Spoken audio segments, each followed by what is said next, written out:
Welcome to ArcRex Part 13.4. Alright, hello everybody, how you doing?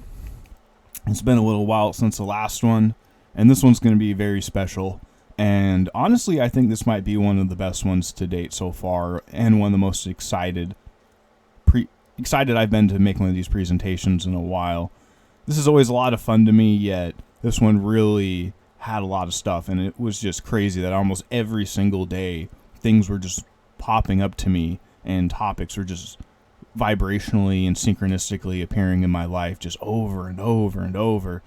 And just every day almost I was just adding onto this, sometimes 50 to 100 slides a day. And honestly, I might set a new record with this one. So season's greeting, everybody. Hello wherever you are in time and space.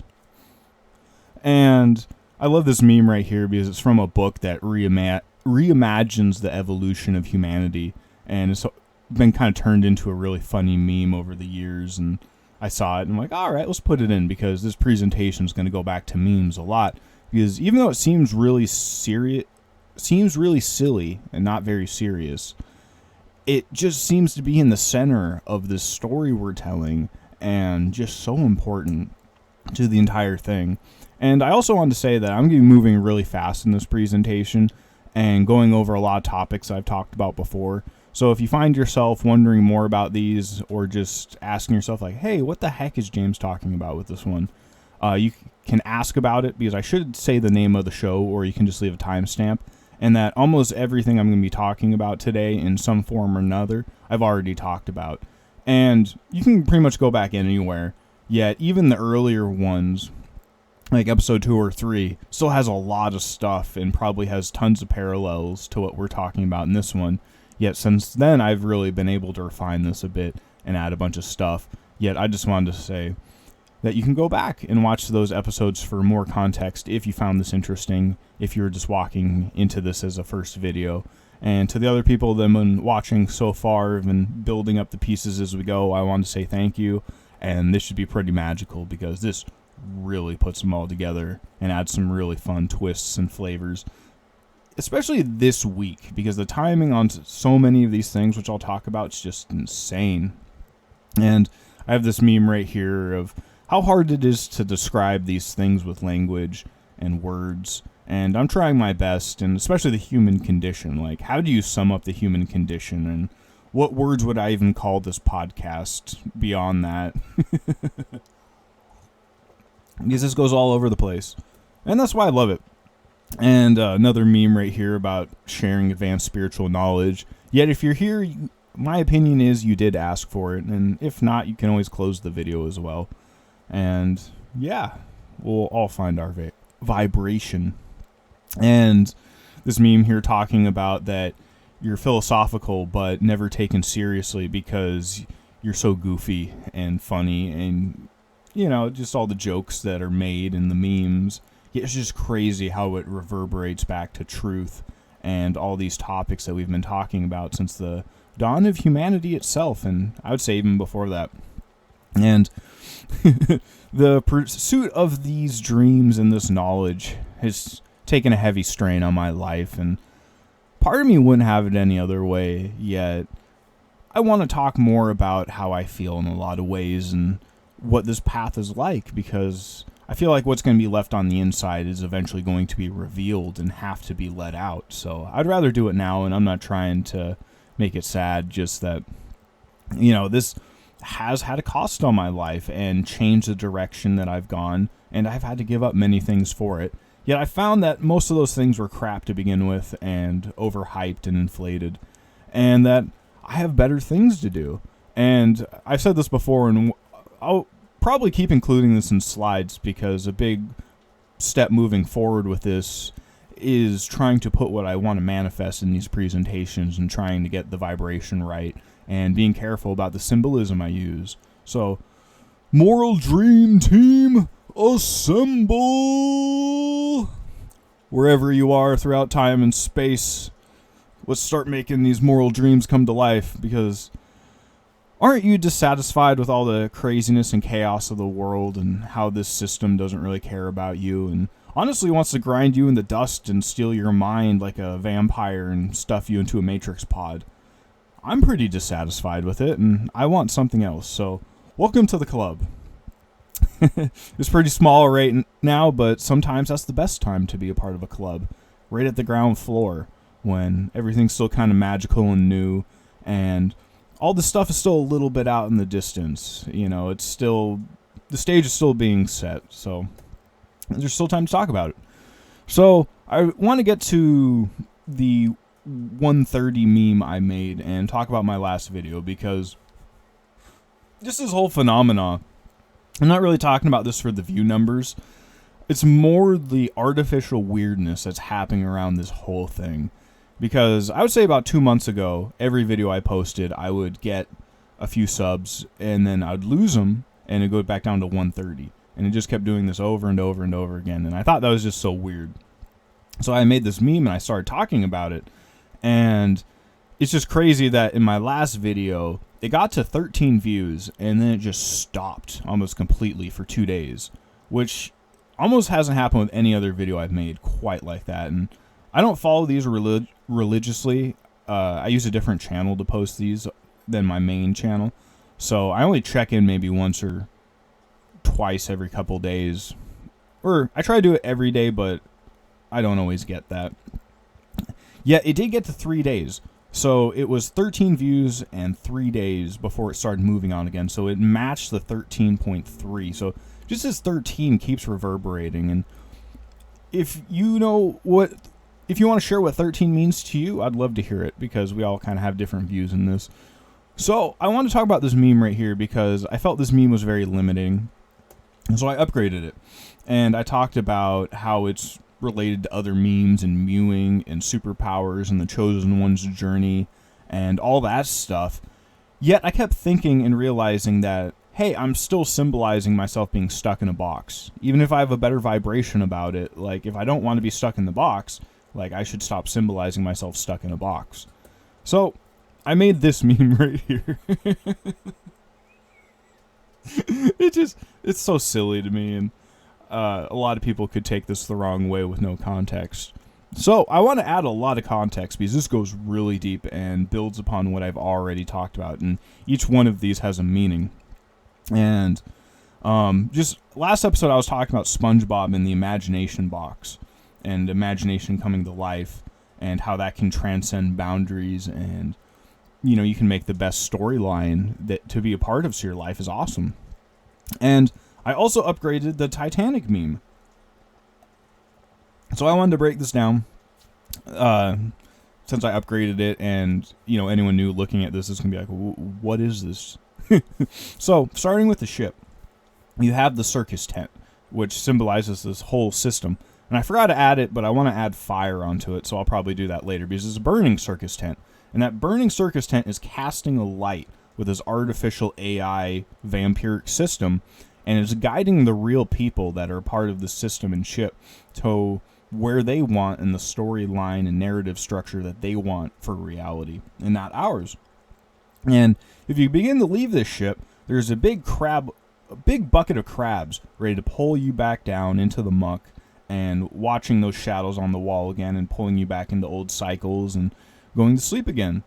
And for the brave few that jump off the ship and say no more, they're stuck in the chaos with all these sharks, and most people still have to go back on the ship anyway to resupply, because very few people become self-sufficient.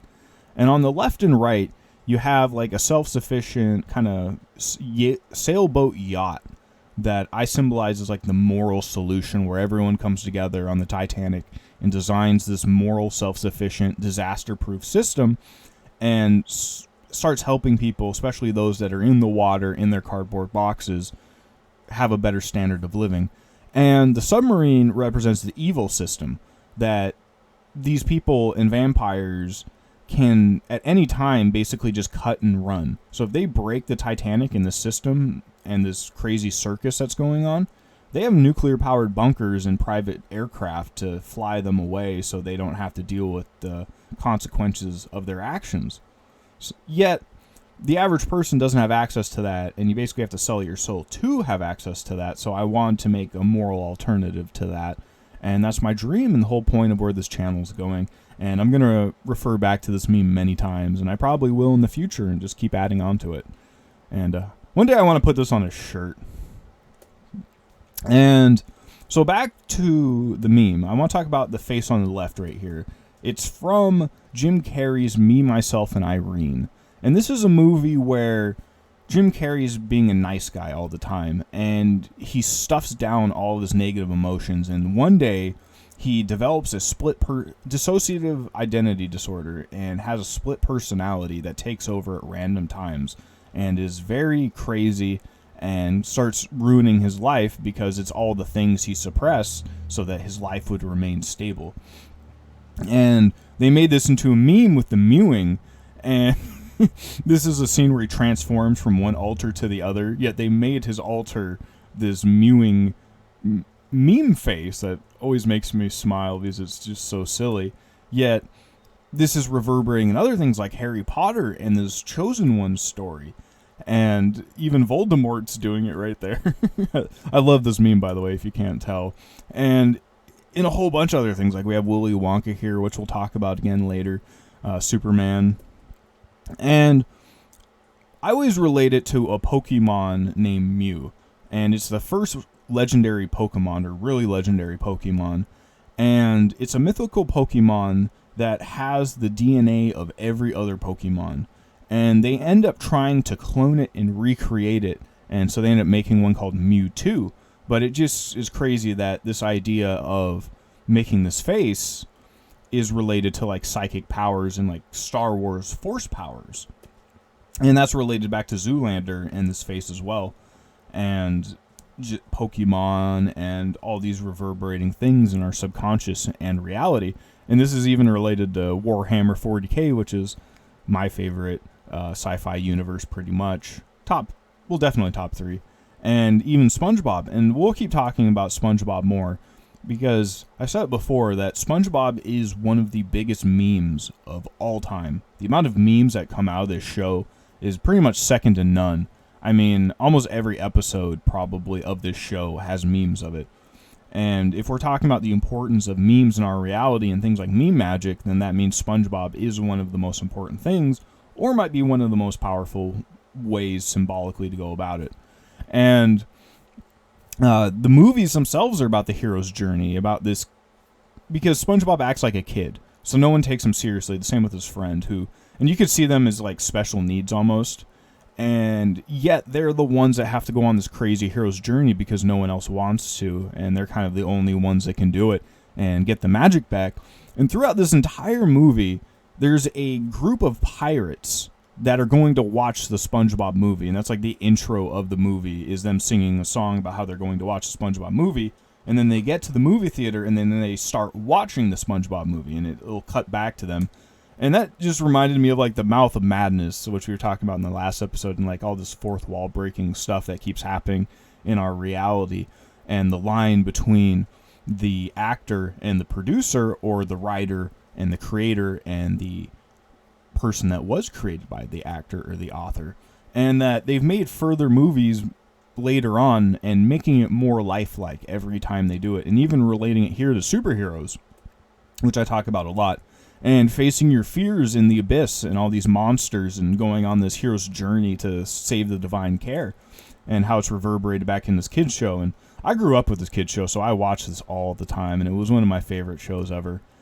And so I make that in the slide, and 12 hours later, I wake up, and hey, it's the trailer for the new SpongeBob movie. And long ago, one sailor fell under a wicked curse. The only way to lift this curse is to find the world's most innocent soul.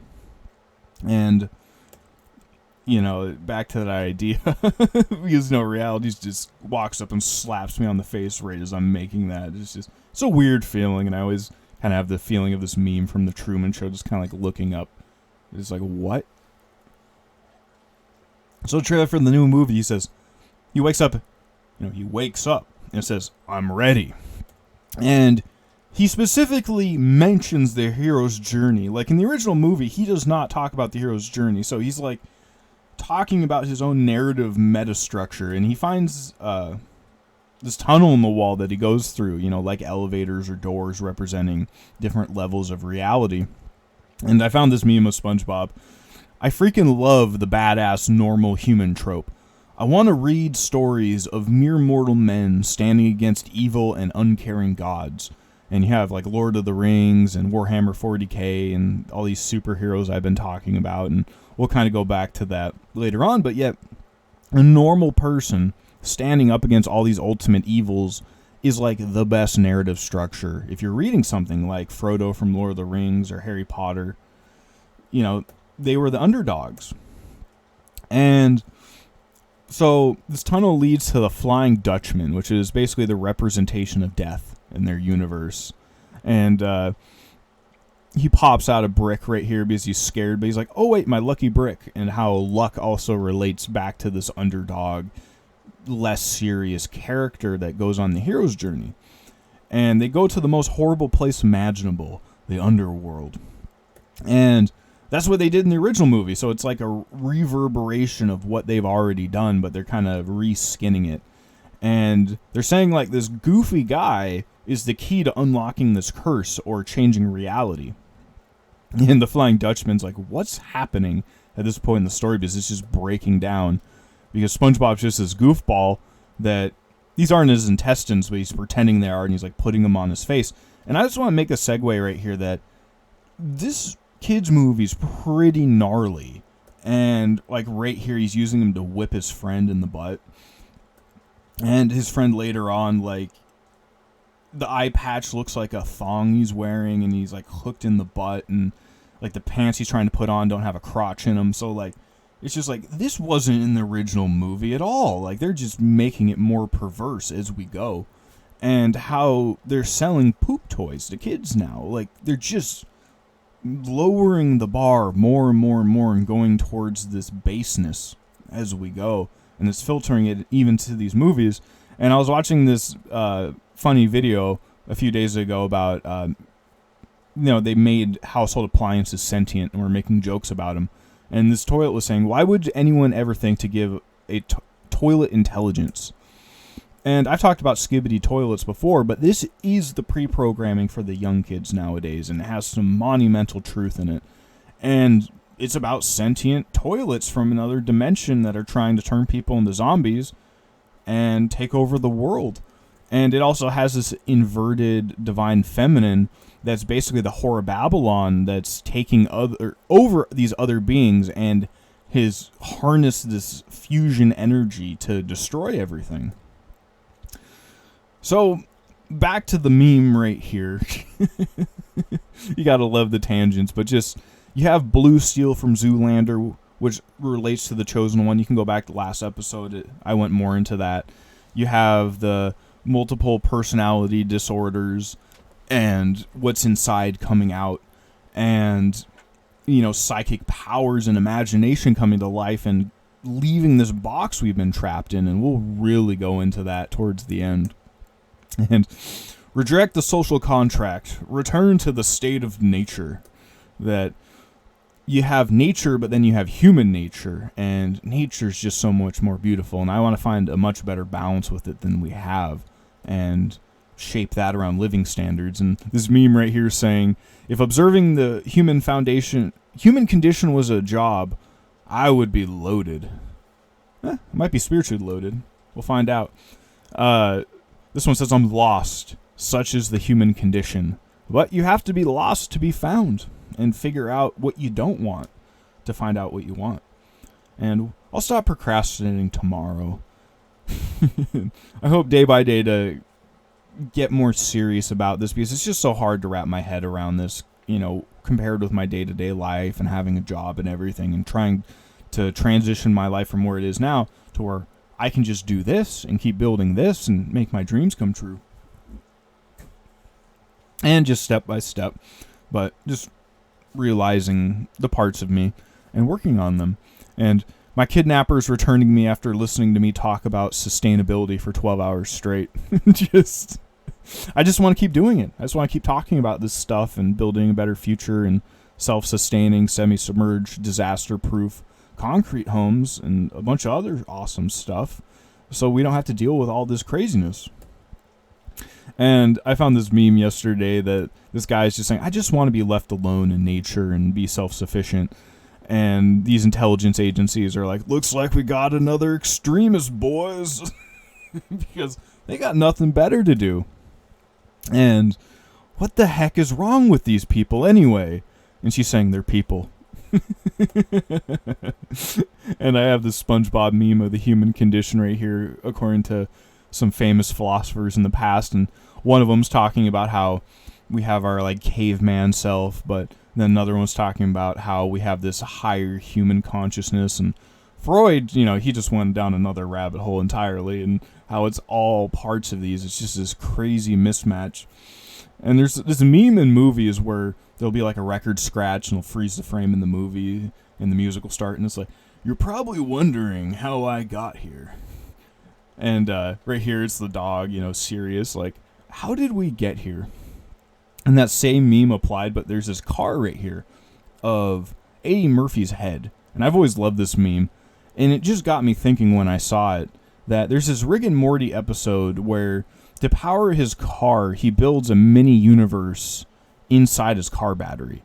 And he manipulates the people. He waits till life forms in that battery, because to him, you know, millions of years is like minutes.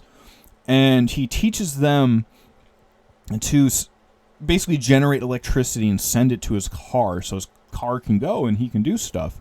And he even goes down there and pretends to be their god or an alien and to pre-program them so that he can harvest their energy.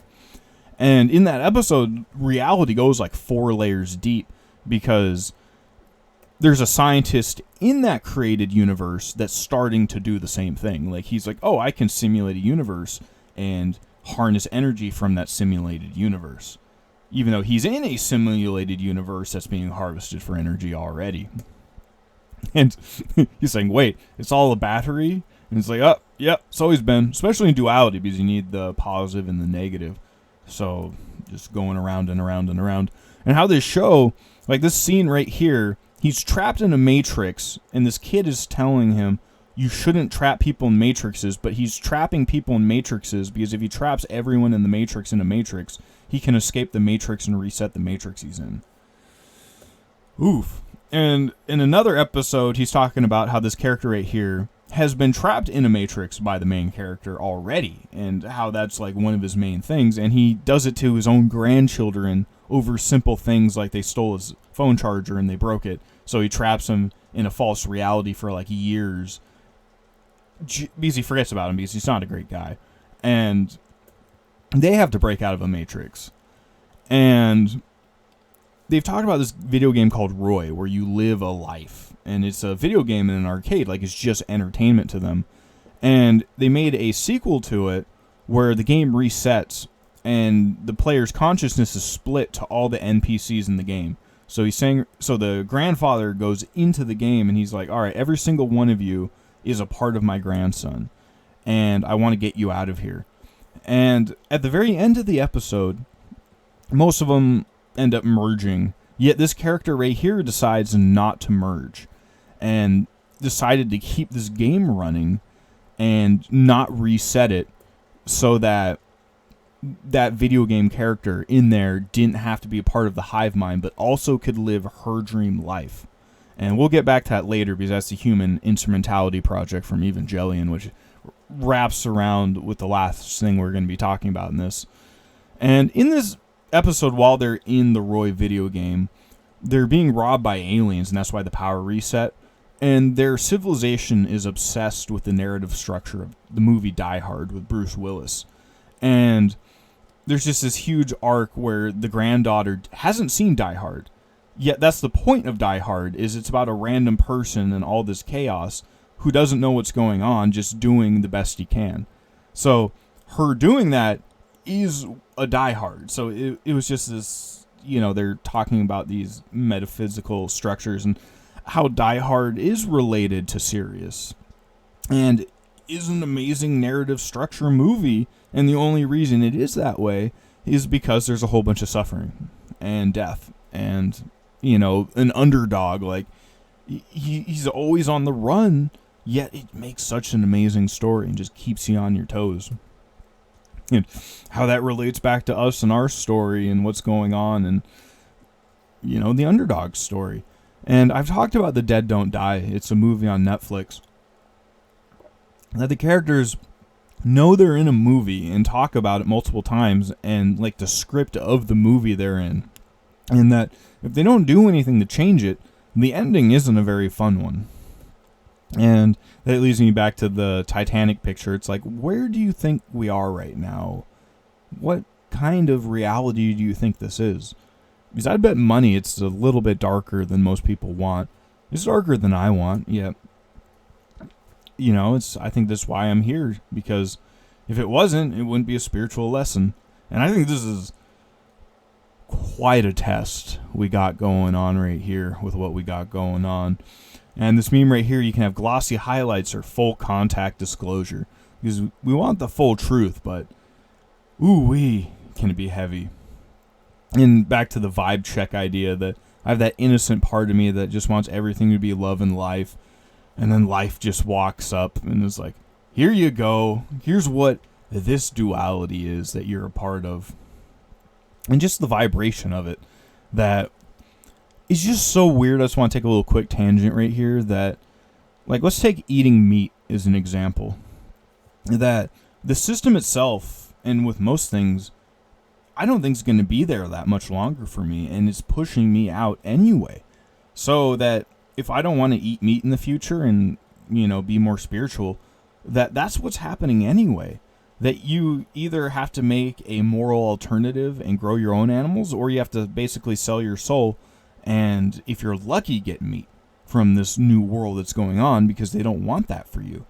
So many things moving on this journey is like those things, and that if you want a moral choice, that we all have to start recreating it, and that I think the vibration is just going to work out naturally, because almost without trying, that my life's been moving on this spiritual journey, because society itself is just changing, that it's too expensive to go back and into my old ways and sin pretty much now. Like, there's almost nothing left besides the moral dream, whether I like it or not, because that's where it's going, and I can either jump on board with it or make my own rodeo show. And that's what I'm trying to do. So I want to talk about pre-programming, and that will be a big part of this presentation. I'm kind of going to go rapid fire through this, but I got 3 huge podcasts that are pretty much the biggest in the world right now. And as I was making this, it kind of annoyed me, because I like listening to these like while I'm making dinner and other stuff to kind of unwind. And I had to keep coming back and just taking slides and clips and interrupting what I'm doing, because it just kept reverberating. Like, I almost couldn't escape. Like, what I'm talking about with this presentation is just everywhere right now. It's just insane. Like, this presentation's 555 slides, and I wanted to stop at 500, but then since last night, I just added 50 more, because it just keeps coming. And I wanted to make this a shorter episode, yet, like, I'm just adding. So, like, I already got a whole bunch of topics I want to put in the next one that are already popping up, so I'm already backlogged. So, anyway, to the pre-programming, so we can move through this. Because we're basically 1/5 of the way there. Right out of a movie, but sometimes the movie is real. So in a lot of these, almost every one of these, especially the Joe Rogan and Tim Dillon show, they're talking about narrative structures in their podcast, which is just so fourth wall breaking and weird. So he's talking about what they're talking about seems like it's out of a movie. Like, they've seen this movie before. Like the Truman Show. Like, they understand this narrative metastructure in the system they're in. And he's comparing life to a video game, and that it's not quite impossible, but it's very difficult. And that just reminds me, and I've talked about this before, of like hardcore difficulties in video games and how those are some of my favorite, and that's partially why I think I'm here. And how a lot of these video games also center around survivalism and these apocalyptic scenarios, and how if you don't join these cyber cities, that this might be what day-to-day life looks like for some people moving on if you don't have your breathing space. And he's talking about if the apocalypse happens, you would want a bulletproof truck.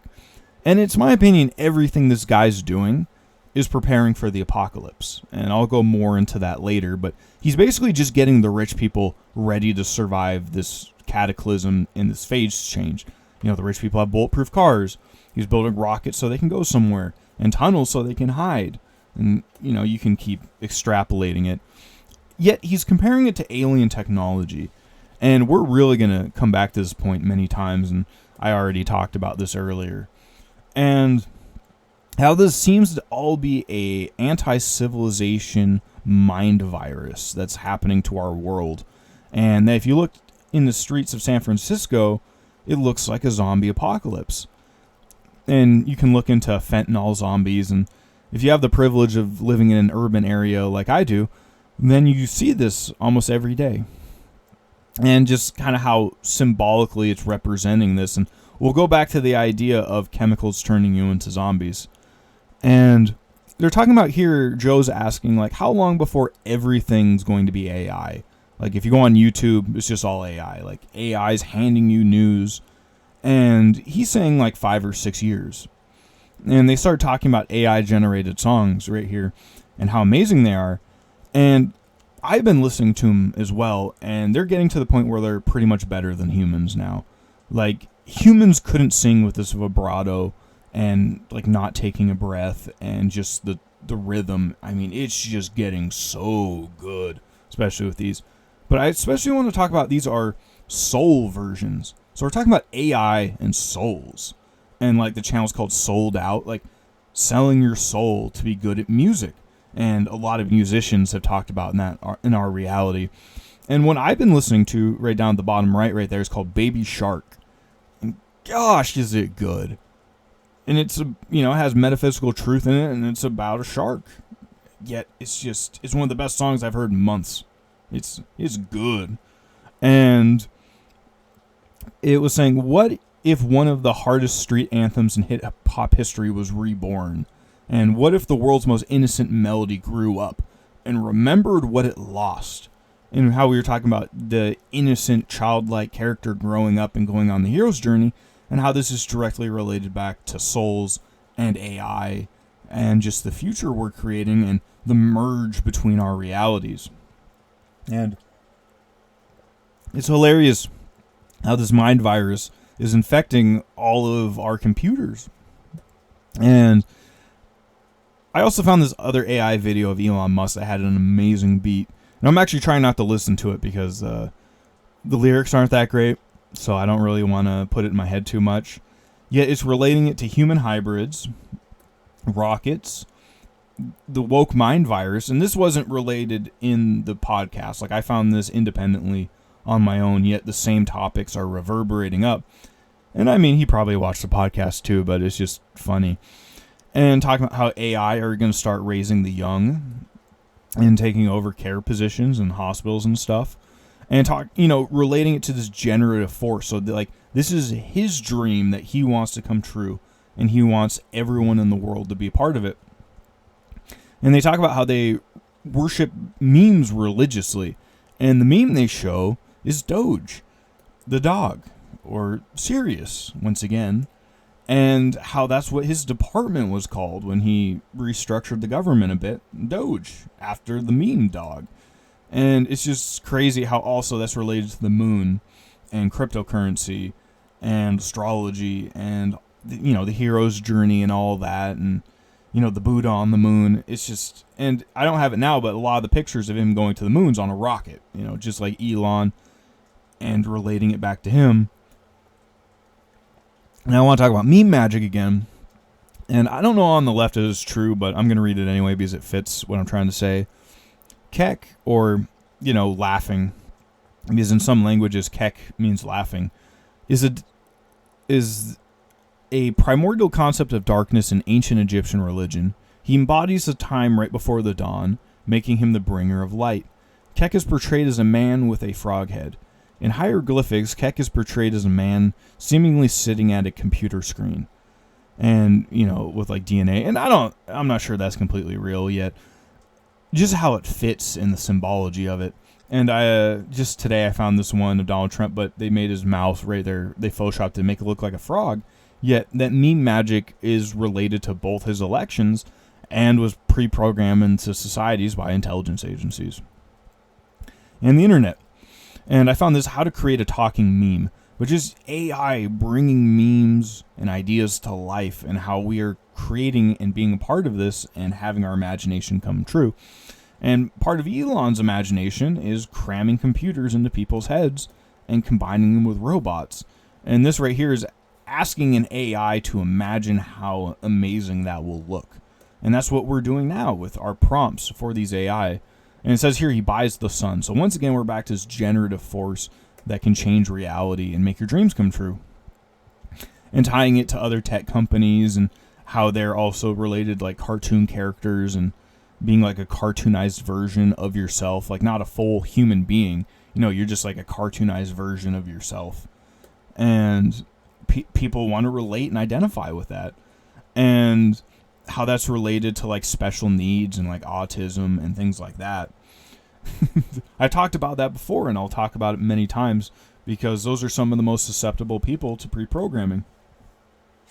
And especially, I've talked many times about the furries and the people that want to be animals and animal hybrids.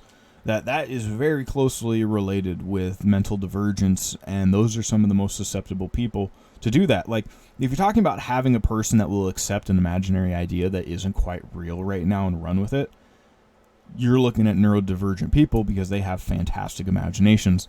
And how that's just related back to this AI video, because you have alien technology from the Cybertruck right there. You have the rockets going up into space representing this generative force, piercing the heavens and ascending and changing the world, as you have the T-posing animal hybrid cat girl right there in the background, kind of putting all these ideas together and his version of the future he wants. Now, this idea of like cat hybrids isn't new. If you look into the UFO area, we've all heard of reptilian aliens, but there are also cat people aliens as well, called the Lyrians. So, it's a very reverberating thing. And I've talked about this. This is the Warhammer 40k universe, where basically imagination comes to life in the far future. That this person made this parody of it on YouTube, where they're at war with this interdimensional virus that makes people want to become these animal hybrids and make them all debaucherous. And how that's related once again back to Sirius, the dark side of Sirius, or the moon. And the video, is called Breathing Elon's Musk. So, like, that stank, that... Yeah. And, this isn't that big of a video. Like, yeah, 300,000 views is pretty big, but this isn't, like, huge yet. This idea is just reverberating at, like, all levels. And he starts talking about hobbits right here back in the podcast. And it's just funny because that's like my dream.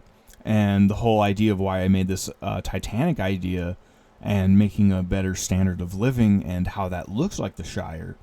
And hard men would have protected them from the dangers of the world. And the problem is that when you're protected by the dangers of the world, you don't know the dangers of the world. So that when they come in one day and you're not protected, you're much more susceptible. And he's talking about basically the forced immigration and how that's not working very well. And I wanted to talk about Game of Thrones because I heavily relate to the Night Watchers, I think is what they're called, that are on the ice wall, that are protecting everyone from these undead monsters that they think aren't real. And trying to give them, like, they have the wall there so everyone else can live in peace and protection, and they protect them from that. So I heavily identify with that. And he's saying importing violent rapists into your country isn't a very good idea. And I agree. And they're asking, like, how did this happen? Was this just incompetence? Was this a plan? And it sounds like they want to destroy Western civilization. And once again, this is like the biggest pre-programming in the world, with supposedly the richest guy in the world talking about this. And he's saying that you do this by preying upon people's empathy. And they say right here, it's much easier to fool someone than convince them they've been fooled, which is a very age-old adage. And he's talking right here that if you have someone in an artificial environment that's subjected to this mind virus, if they go back to a moral place that makes sense, people will revert back to being normal again and getting their old behaviors back. It's just being in this artificial system is driving people crazy. And he's comparing that to transitioning. And he's saying that if you do that, your probability of suicide just goes out the roof. And that this is all basically a lie hiding behind compassion and twisting reality to someone's image, even though it might be a bad idea and that's harming other people. And they once again relate this back to Nazis and being like evil. And I've talked about that a lot. And that's been related to Elon, but I found this one that relates Nazis with autism. So, and I've talked about that before a few videos back about how they're trying to pre-program neurodivergent people to be Nazis and evil people and make it look cool. And it's just so weird how that keeps reverberating. And how people can die from these things and following these medical procedures, yet people don't want to talk about that. And it's like this nightmare fever dream we're a part of that people want to wake up from.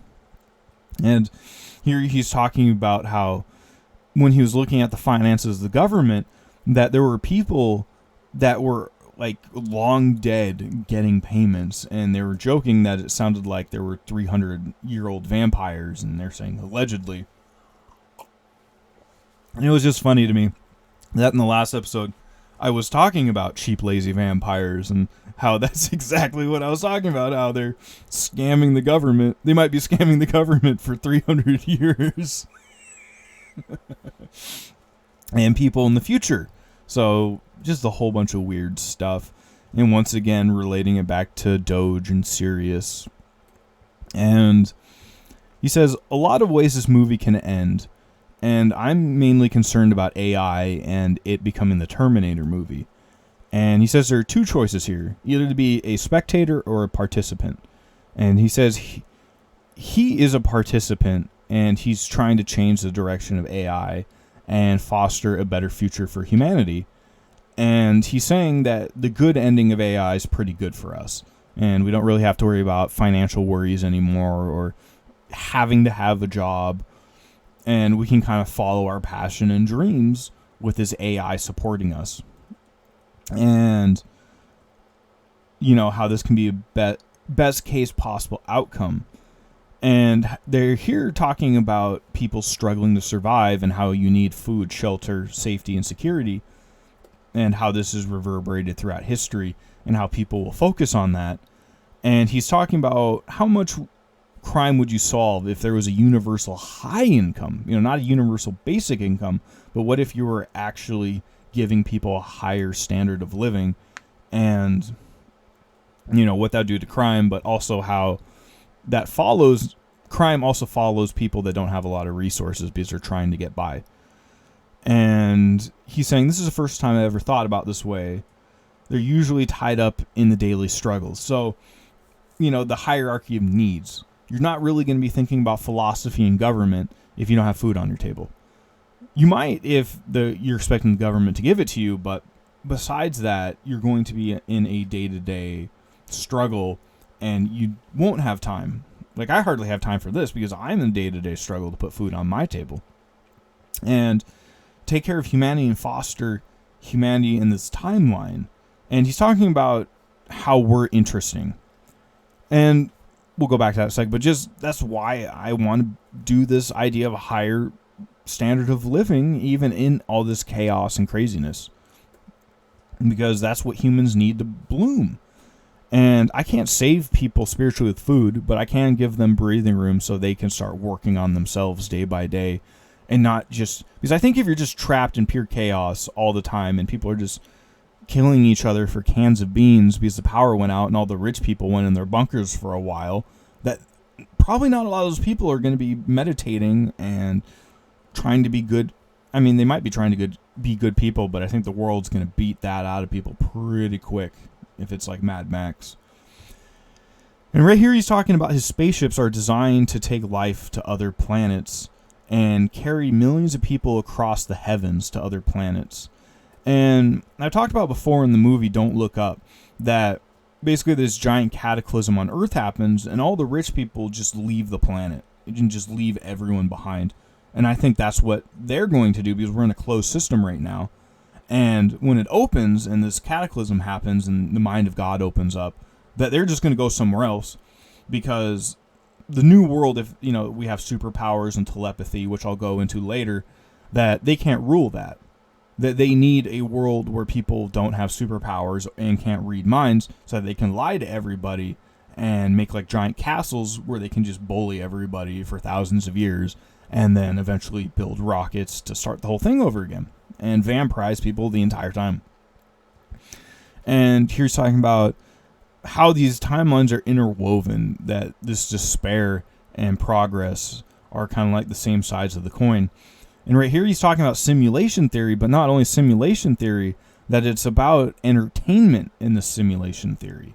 That you would want entertaining simulations, and if the simulation wasn't entertaining, you might turn it off. And I'll get back to that in a bit.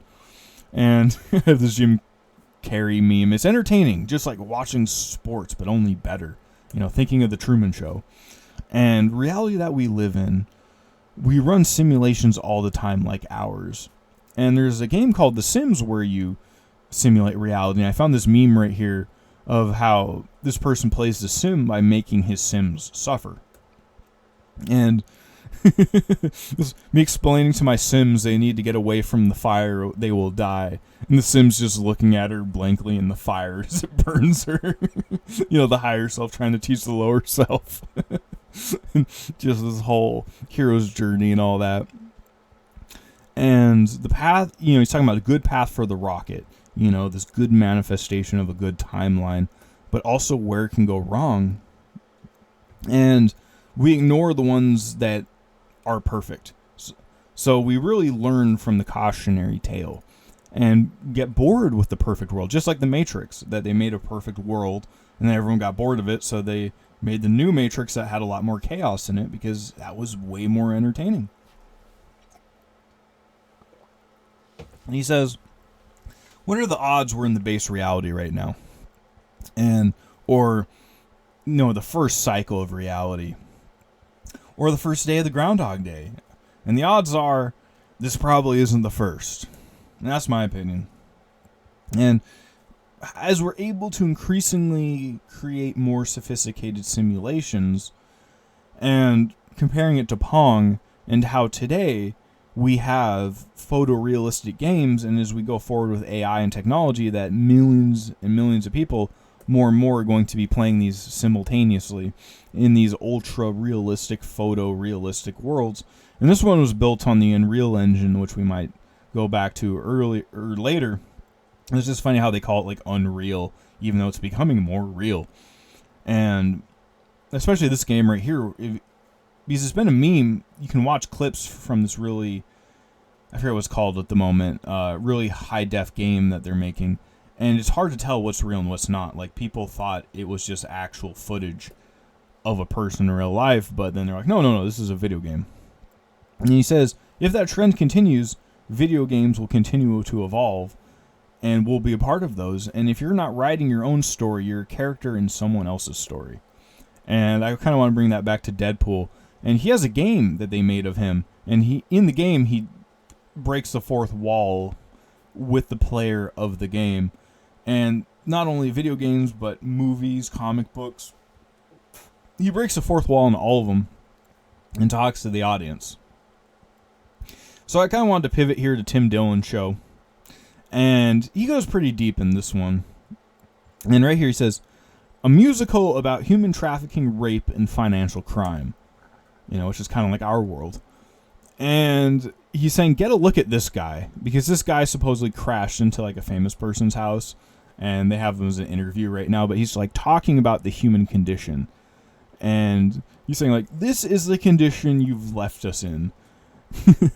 This is what Facebook does, and what happens when the water's polluted and the rivers suck and the school systems and the jobs go to crap and you're eating poison food. Like, this is what happens. And the dude's like smiling creepily up in the corner.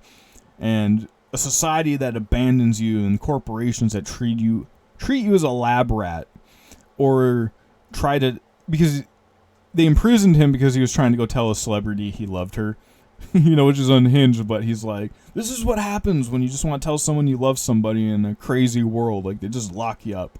And he says he's still smiling, that man, even though his spirit's beaten. And he kind of stops here. He's like, can you imagine, like, explaining to my grandfather what I do for a living? And it's just like, I can't explain this to normal people. Not really. Like, I can say like the human condition, but like, I don't feel like I can really show this to average people.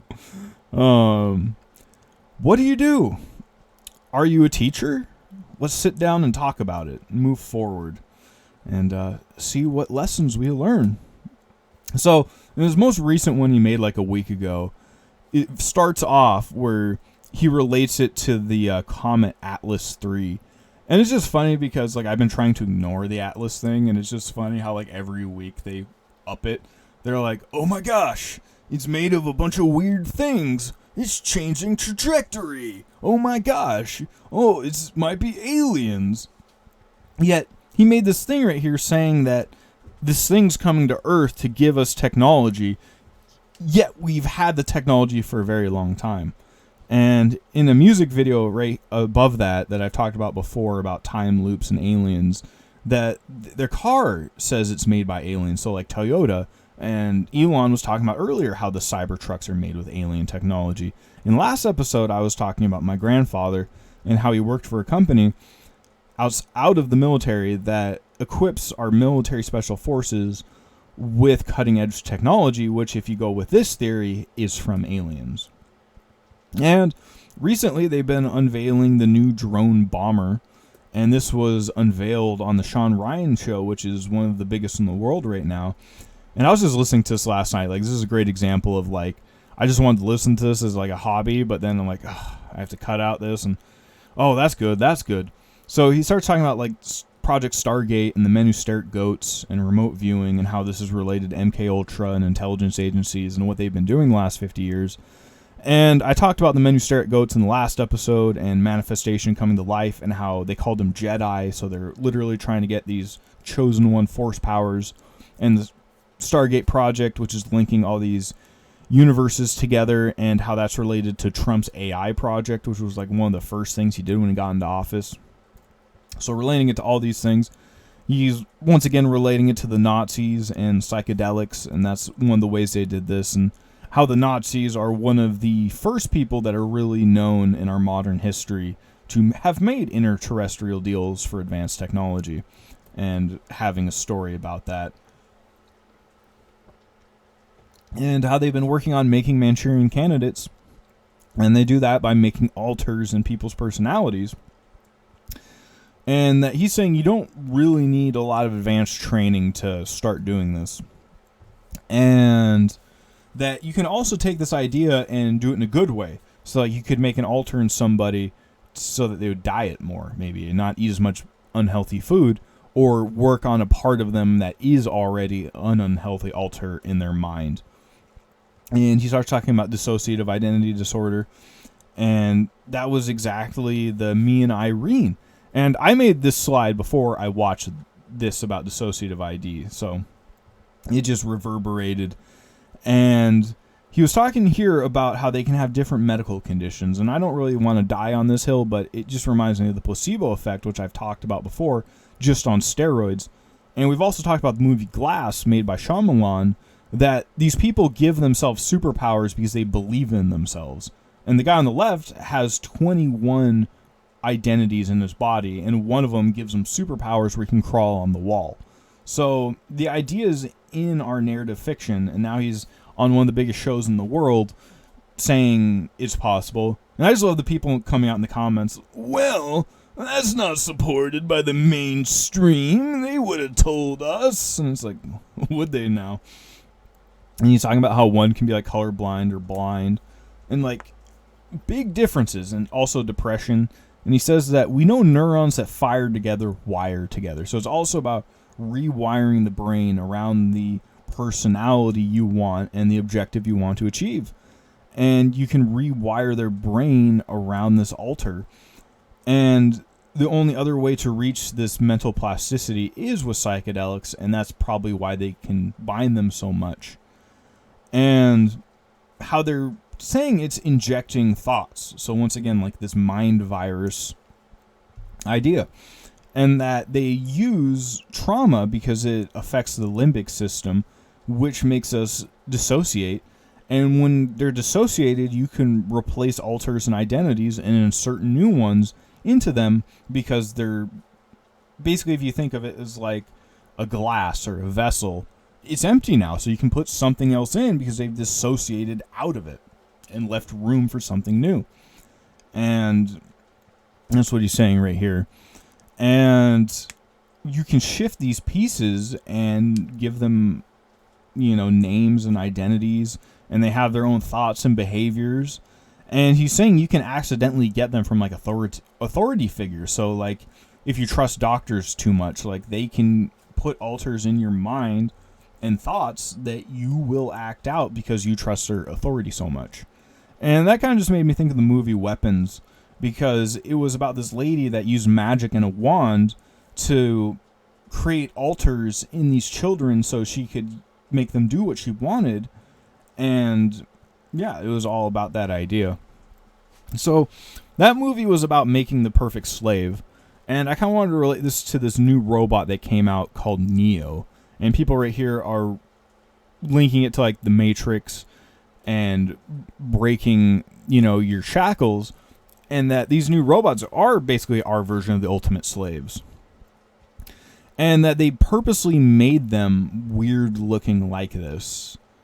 And a big point of this is to converge everything with this AI system, so it's all under the same umbrella, and you can connect it all, and it can communicate seamlessly. And I realized with a lot of these things, because I was talking about Predator in the last presentation and how that relates to this alien technology and like thermal optics and things like that, was also related to the Terminator, because they're building these robots as well that they're going to put these thermal optics and things on. So it's like a combination. Because Arnold was in both those. Like, this is just how my soul feels about that. Like, get to the chopper. The AI robots. And how he had to go to drastic measures to hide from their thermal capabilities and like this next level of technology. And how I want a living standard above, being stuck in a mud pit. And how this is a very short-term solution. Yeah, that mud dries off very fast. So you basically have to be stuck in the mud all the time to be hiding. So you want to think of next-level solutions. And just how that relates to other characters like Alien and The Thing. And how this relates to, like, how do you deal with these next-level threats that most people aren't ready to deal with. And in this case, both was fire. And I get back to that a lot. And that was a solution also for the White Walkers with Game of Thrones. So this idea of defeating evil with fire. But just understanding your enemy and the situation you're in and how to best prepare that so that you can have a breathing room so your standard of living can improve and you can make everyone's journey here better. In my opinion, anyway. So I want to talk about right here, there's a meme called Nothing Ever Happens. And our reality, we have a lot of false ideas. Like people say the world's going to end on this day. Or like the Atlas Comet, is going to bring us alien technology. But then in a way, nothing ever happens, right? Or on the level they're talking about. And they have a bunch of memes about this, like every time. And it reminded me of like Chicken Little. And that's also part of my presentation in a way because, in a lot of ways I thought a lot of the stuff would happen sooner. So the fact it's delayed, it just kind of makes me feel a little bit like Chicken Little. But also back to this idea of chickens and the generative force, like in Ready Player One, where he has these golden eggs that can reshape reality, and how it's related to like Kundalini energy right there. But also The Boy Who Cried Wolf, because, you know, you say like, oh, this is going to happen. But the idea that, like, if you have a bunch of people saying the world's going to end and it never ends, it's like The Boy Who Cried Wolf, and then pretty soon you're desensitized to it and you don't think anything's going to happen. And I found this really funny meme. The fourth Little Pig's house was made from wolf skulls. They weren't very sturdy, but they sent a message. Oh. So, you know, and just not being desensitized to it, because if it does actually happen, and that seems to be where it's going, that something will happen. And honestly, I'm already at the point that I would already kind of want to tap out of this society. Like, I don't need the full-on apocalypse to go, hey, I want better standards of living that I'm not going to get living in Babylon. Like, I already have to remake these ideas to go where I want to go. So, it's all kind of lining up anyway.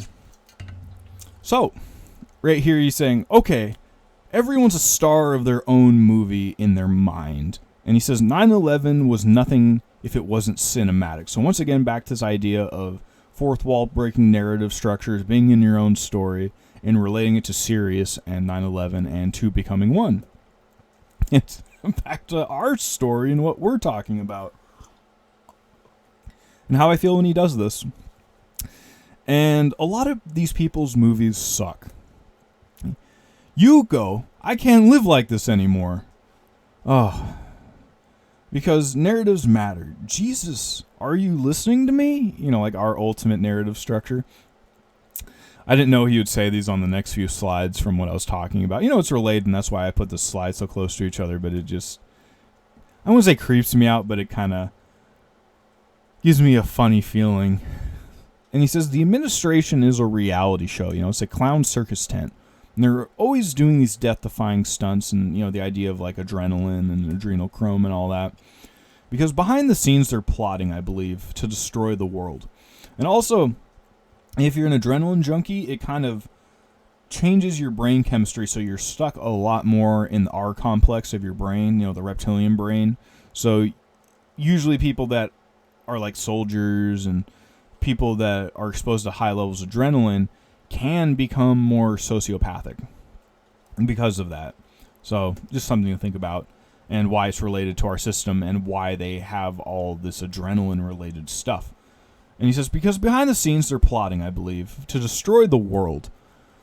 This is Homeland Security, by the way, reposting AI-generated music videos about self-deportation.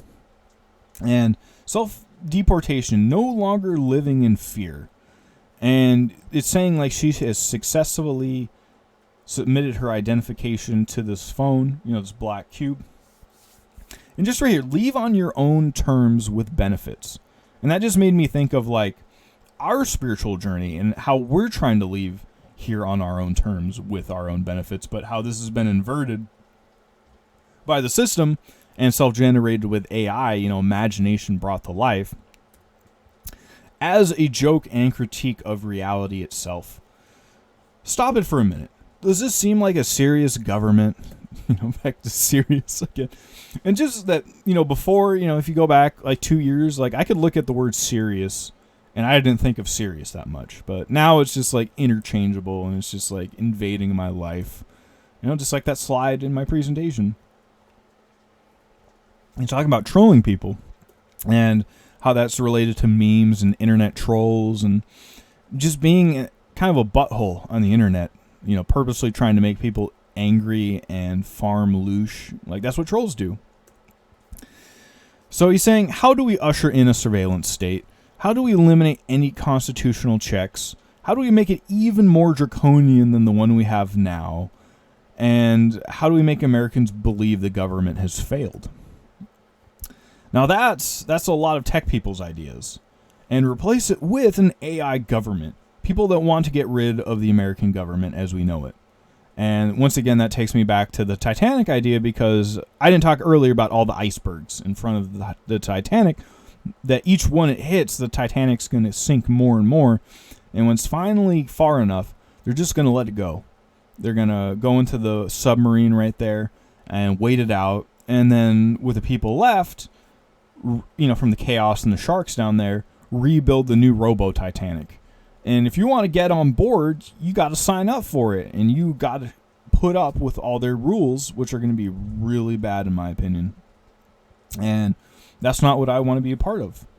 And he says, which you will be biometrically linked to when you're born. And that's another huge one. So people can actually be born into this place that isn't in a satanic cyber city. And that's how you're going to travel. You might put some VR goggles and sit on your couch. And that contingent of people in Washington... Oh, wait. So all this chaos is ultimately good for that contingent of people in Washington, D.C. So some of these slides, I'm just saying that the way I get these from YouTube, that some of these are upside down. So if you're reading some of these, you might have to read the bottom one, then the top one. I started fixing them more and more as I went on, but if I read them wrong or you're reading them wrong, you might have to play Jenga with where the quotes are on these pictures, because I sometimes just kind of stick them in there. This one works, but some of them are a bit more. When you have nothing, this is all. None of this is like some wacky conspiracy far out idea. So he's even saying like none of this is now a conspiracy. The ideas kept moving on, and we're continuing to move further and further down the rabbit hole. So what used to be crazy conspiracies are just normal day-to-day facts now. And what do we do with them? What do we do with all these undesirable people? And here's a bunch of rich people talking about the means of travel, and that there's going to be people of lesser means, and they're going to have to basically stay on their couch and have a VR headset, and the distance between the rich and the poor is going to continue to grow. And I found this basically today, that in Apple's own documents publicly, that they're talking about a digital ID connected to your bank account that has to do with, your medical record and what you have or haven't done. And any transgression against the slave matrix will trigger the same consequence. And, they're adding a digital ID passport to Apple Pay. So it's just, the bitten apple, just one step at a time. And they're all staring at him saying, that's the point. And this is guys on the couch thinking he's skiing. It just, what does it make you think of? Made me think of the Matrix. And sorry about all the water breaks as well. I usually do not talk this long in real life, this fast, so it tears up my throat. So all these people, they're getting so close to getting what they've always wanted, which is that you are basically stuck in your crappy life and you're just stuck living in Netflix. And he's saying, I'm Breaking Bad. I'm Walter White. That's all they want. And also the last show I'm going to talk about in this that's really fourth wall breaking was made by the Breaking Bad writers. We're the main one, so that's just a crazy synchronicity there. And once they allow you to live in a complete reality that they've created for you, they get the world. And he's saying here while he's doing an advertisement, they never end. It's never ending. And it just made me think of the never ending story and a little wink from the Dragon of Luck. And people's ability to leave freely is going to be diminished to serve this greater goal of transformation. The transformation of the world economy, the global economy, how power is exercised in society and who has it and what they're willing to do. And then have people stay in that digital ecosystem. And here they're talking about how they're going to turn all material assets into digital assets. And they can turn the money supply off that you have. They have a digital ID they can mandate, and it's like a vaccination or a carbon passport. Because the more chaos that's present in a society, the easier it's going to be to get people to accept the next phase of what's coming. And that there's no such thing as an economy. Stop it. It's fake. It's fake. So they can arrange it, make it do whatever it wants, and tech arranges the world in ways that allow them to win. They are trying to eliminate human beings. We're talking about an international system where criminals thrive at the expense of human beings. They're everywhere. And I'm not saying that in a paranoid way. It is an international, interdependent system. So this isn't a conspiracy. This isn't paranoid by his own very words. This is the facts of the day and the reality which he wants us to believe. And honestly, I'm not really arguing with him. That's why I have it here and why I get such a laugh out of it, because, he'll actually show it. And yes, it is an interconnected, globalized world. We have a limited social safety net in this country.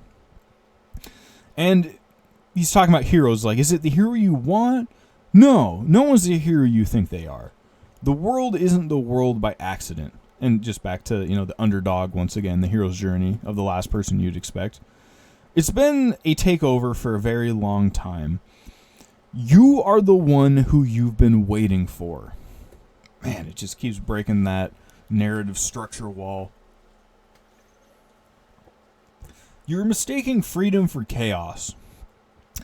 A manic attempt to survive your spiritual life, your emotional well-being, your mental health, all these things are suffering because you are scrambling to survive.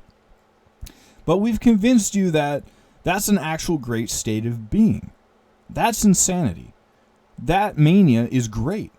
You usher them into cyber bubbles where they can only live through the internet. And here he's talking about like the evil version of Charlie. And he's like, he's looking at that golden ticket, an invitation to the party. And I've talked about Snowpiercer before, where the world has a cataclysm, where it freezes, and there's a single train that's self-sufficient that's going around the world. And there's a rich elite class at the front that have all their needs taken care of by the self-sufficiency. And then there's a bunch of slaves at the back that are basically tortured and used, for the children. So, because the engine in the front, the perpetual engine, needs children to run. So they need a constant supply of children to keep this train running. And the main point I'm making is that the director of that movie publicly admitted that it's based off Willy Wonka and the Chocolate Factory. And it's Charlie grew up and he made a chemical aerosol that accidentally, made the sun go out in the world and caused this cataclysm. And because he had all this money from the Wonka Foundation, he was able to survive that cataclysm and make his own little self-sufficient reality that was powered by children. Where would we get that idea?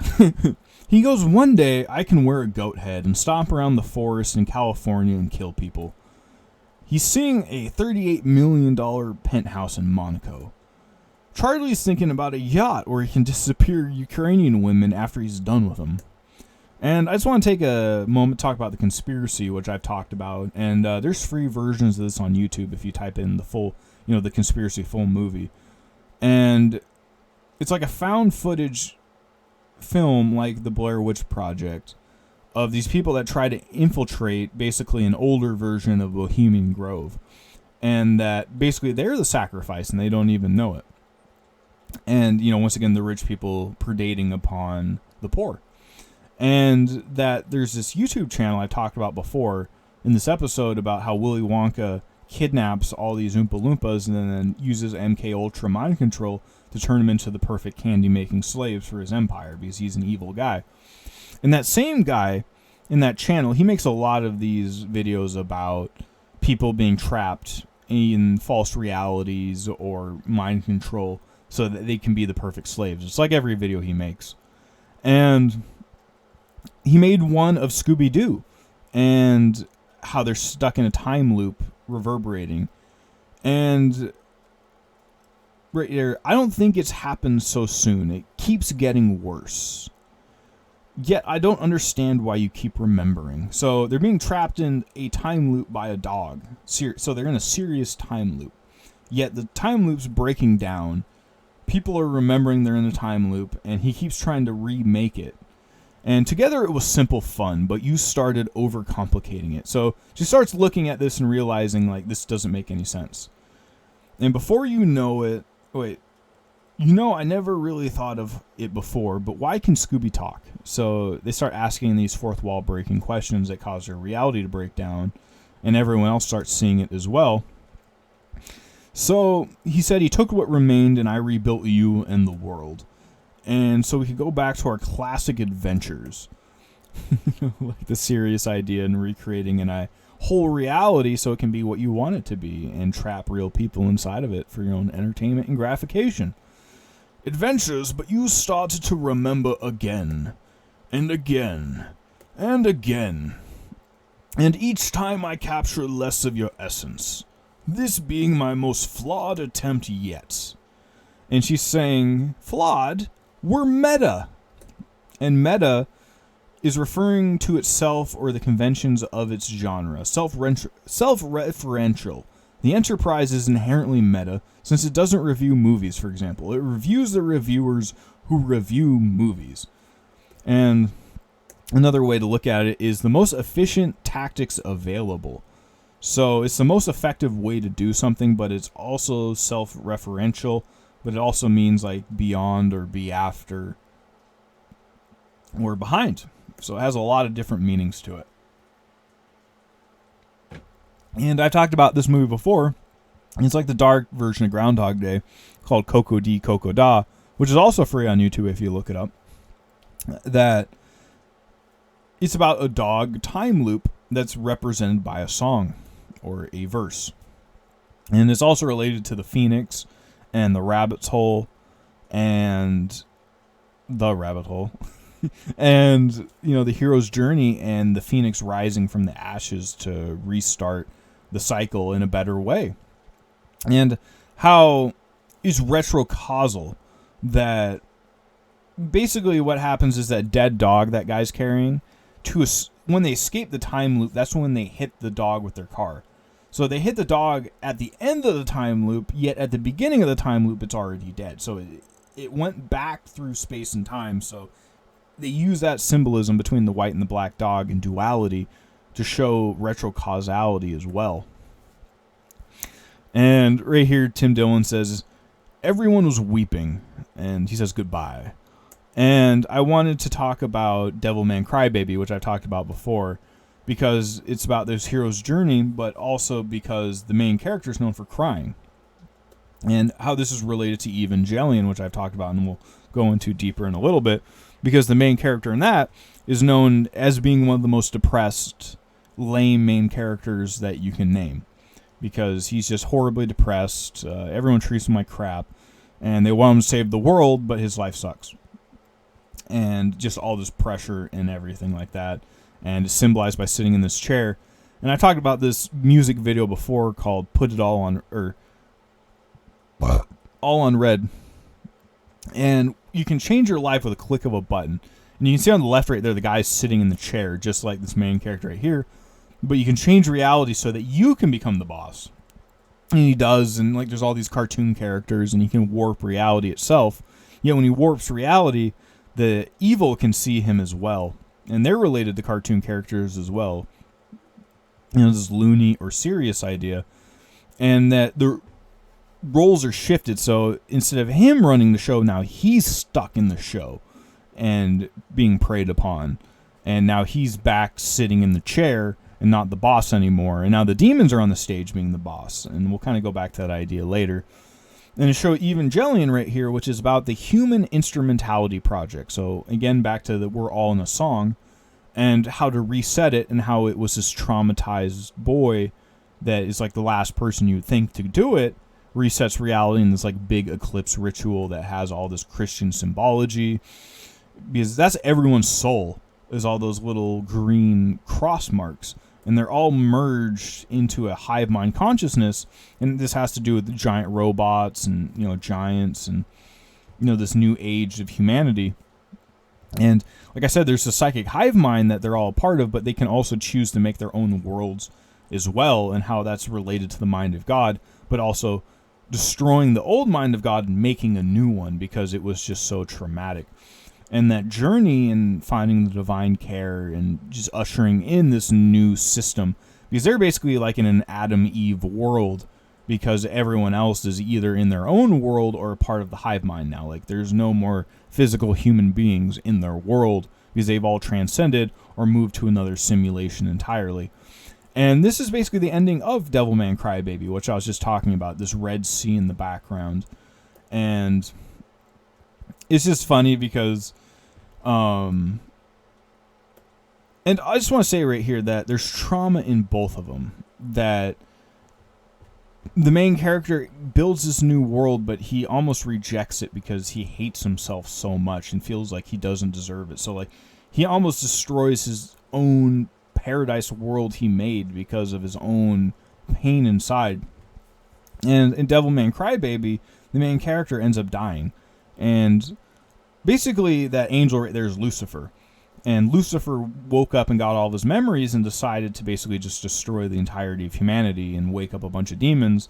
And the main character was trying to stop him. Yet in the end, all the souls go back to God. And God just resets Earth by basically dropping energy on it and destroying all the demons and sending them back to the abyss. And the whole thing's just going to happen again. Yet it's just funny because at the end, he says, "Don't leave me alone." Like he finds, you think he knows what love is, but that's after he just killed everybody. So it's just, oh, and like I said, humanity vanished from the earth. Once again, the world of myth and monsters and imagination began once again. And this idea of this new cycle is not just in Evangelion and Devilman Crybaby. It's in the show Berserk, which I've talked about many, many, many times before. And just the idea of, once again, the mind of God, being in the mind of God, but how that also can be synthetic as well, in my opinion, and how that changes and reverberates. And I've talked about Gurren Lagann, which inside this giant robot is a bunch of humans, in the mind of this giant robot, but that can change reality itself, and it just keeps flip-flopping between these. And here we're talking about The Shining, and which relates to Tang, and astronauts, which is this orange drink, and how that's related to Ascension as well, and this Chosen One hero's journey. And I've talked about, is this real life or is this just a fantasy meme before, but back to that Tang idea, or this human consciousness, and that's what the Matrix was. Trapped in orange fluid that is a human hive mind. Jesus never really walked on water. It was all a fantasy. And bringing that back to Dr. Sleep, which is the sequel to The Shining, which I was just showing.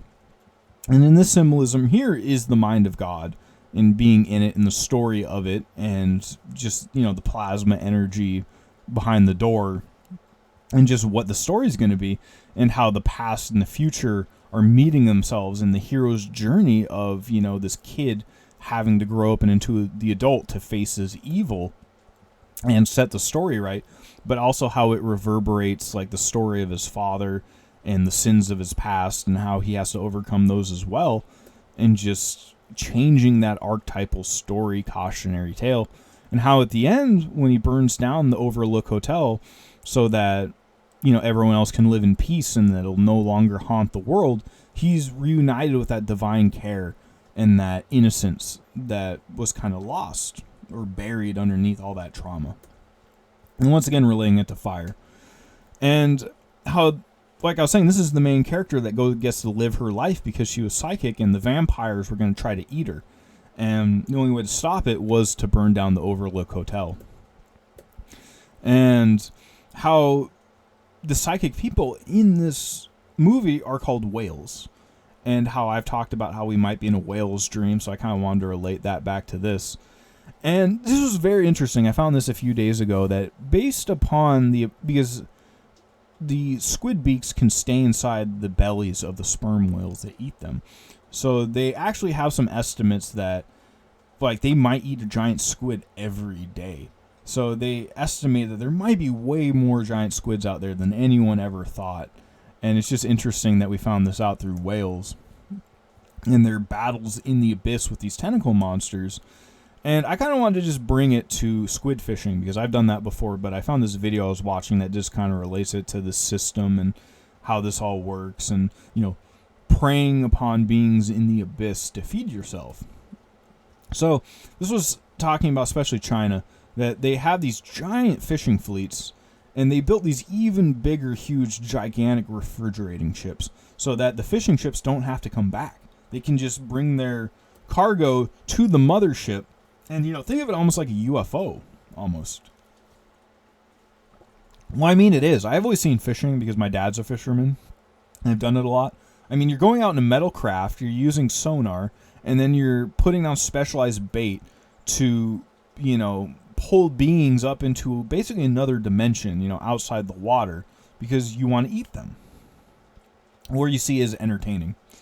So, they can keep this cycle going more and more. And the people on these boats, a lot of them are like indentured servitudes. That like they trap them there, like, because where are they going to go? The ships don't come back anymore. Like, some of these people haven't been back for years because the ships just don't come back. They refuel and get food from the mothership, and when the mothership's full and empty of supplies, another one just pulls up, and they're all injured, malnourished, and abused. And they're saying the squid vessels are some of the worst, because when they catch the squid, they squirt their ink everywhere. And it gets on everything. And it's like layers of mucus. And it's also combined with ammonia because that's how they float.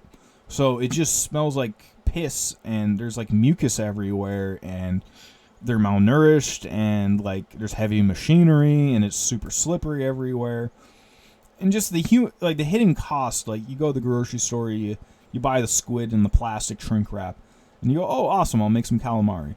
Yet there's all this hidden suffering underneath it, and that's pretty much true with everything. Like, you go to the store to buy a cheap t-shirt, hey, that was made with child labor across the world in a sweatshop that makes people want to jump off it to escape it. And I just wanted to combine that idea back to like Cthulhu, because that's the idea that Cthulhu, we might be in the dream of Cthulhu, also with whales as well, that it's trying to harvest entities from another dimension, just like we do with squid. It's kind of like the inverse. And I thought that was kind of interesting, and just how that plays out in our own reality. And we all need to have dreams. The question is, does the dream control you, or do you have control of the dream? And same thing with the author of your own story and, your own destiny. And in the movie Inception, the idea was, can you control a dream? And the idea of lucid dreaming and the implications that can have. And I talked a lot about that, but we'll keep moving on. And just the implications of dreaming in the mind of God. Because you can call reality a dream as well, along with like a song or a video game or a simulation or what have you. And how that's related to the Loki show. And, changing space and time in this archetypal hero's journey, to what you want, and how that's related to the tree of life and plasma and, being in your own mind. And I wanted to tie that to Fortnite, which is one of the biggest games in our reality. And they made this new one off The Simpsons, and they brought the tree house of horror to life. So this red plasma tree, and, here we have Loki's green or blue plasma tree. And it says, all right, time to seal the breach and trap Mr. Demon in the spirit realm. Because you have a tentacle eyeball monster that's trying to take over the reality. And they made a little cartoon for this. And it says, your shard is loaded with 0-point energy. The most dangerous force in the omniverse, next to love. The power of love. In good time, Professor. First, I must finish making Springfield a paradise. And he says, in layman terms, a donut or a helium atom, or, Adam, the first man, that nuclear force. And he turns into a donut with this plasma ray. And you can also think of this as like the circular timeline in Loki that I've talked about that has to be reset because it causes all these problems and chaos. And then this is in the video game itself, and that donut symbology keeps coming back over and over and over again. And right here, they once again relate it to this nuclear generative force and this energy plasma crystal he has, and how this is related to the plasma tree of life that has the ability to change reality. And I grew up watching the Treehouse of Horrors. It was one of my favorite episodes. And just, like his head's a donut right there, and just all these evil things coming to life that you didn't think were real. And how that, once again, is related back to plasma and being in the mind of God and it coming to life. And right here, there's all these clones of him that are going out. And it just reminded me of Loki, that this is the reason opening up the multiverse was bad, was because all the evil versions got to come out as well, and they all team up to take over the world. And that's basically what happens here. So it's just kind of funny how that reverberates, and how Deadpool did as well, that you have all these different versions of Deadpool that might be, good or evil depending on where they came from. And, while we're talking about the mind of God, I found this funny video on YouTube about this guy that lives in a haunted house, but the rent's really cheap. And it has all these different cryptids and everything. And it's pretty funny if you want to watch it. Yet he has this point right here where it's like this cryptid monster that says 13. And, like the 13 series that I'm doing right now is kind of synchronistic. But he had all these different cryptids in the show. And that just reminded me a lot of Cabin in the Woods, because that was the plot of that movie, that they had all these monsters in these underground facilities that they were using in these blood magic rituals to entertain the fallen ones, and how all those things get out and causes phase change and create a new world, and how some of the monsters are related to Hellraiser, these interdimensional demon monsters that are summoned through a ritual. And this is the fallen angels beneath everybody, and they'll stay down there as long as we keep entertaining them. They won't come out of the basement as long as they got a TV show to watch. Yet, when the show's over, they come out to play, is the idea. And it's the Age of Giants comes back, and that's not a good time for the average person. And last episode, I was talking about Bone Tomahawk, and, just from a narrative entertainment view, that this person was saying this movie is basically an hour and a half of absolutely nothing. In the last 30 minutes, you're basically on the edge of your seat, getting thrown back into the deepest crevice of your seat, as the gore was incomparable to any movie you'll ever see. And, just how that movie just became something different than it was, and how from a narrative standpoint was amazing, yet for the characters in the movie that really sucked. And I kind of just wanted to go over that again. And just kind of on a personal note, I'm kind of weird with trauma. One sec. Sorry, I'm just getting more water. So I saw this movie in theaters, and this movie right here was delayed multiple times. And it's just kind of funny how that's a theme of this presentation and our reality, just over and over and over again, because I really wanted to see this movie, so I was following it, and I was really excited when it finally came out into the theaters. And it was a very gruesome movie with a lot of trauma and things like that, because it's about a skinwalker in an area pretty close to where I live, honestly, and going down into the bowels of darkness to fight this monster in the hero's journey. And right here's the scene where the main character goes down into the dark to try to save a kid it stole before it eats him, and she ends up saving the day. And I just remember this scene where she's going down into the dark to fight this horrible monster that's killed her friends and family, and has the face of a dead person on it. It's wearing someone's face. Just one of the most horrifying things you can imagine, right? I'm sitting there with a smile on my face, just into that moment, because it just reverberates in my soul, for whatever reason, a lot like the Mouth of Madness. That, if there was a skinwalker running around, that would suck for everybody in real life, but from a movie entertainment standpoint, it's I love that kind of stuff. And here, that's not enough. We have to go deeper. And I want to talk about the Dark Tower series, which I believe I talked about in the last presentation, and how that relates to, the mind of God or the Akashic records and the hero's journey through it. And it's in multiple universes. So this is the movie The Mist. And at the very beginning, this author is painting a painting of the gunslinger from the movie, The Dark Tower. And it's just funny. To him, it's fiction, but somewhere that's actually real. And the whole idea of Mouth of Madness was what an author creates could actually come to life if it's in the heads of enough people and it gets enough energy and attention. So the same thing is happening here, and the whole point, and like I was saying, it's from the mind of Stephen King, who meets his own character in his book. So Stephen King meets his own fictional character in one of the later Dark Tower books.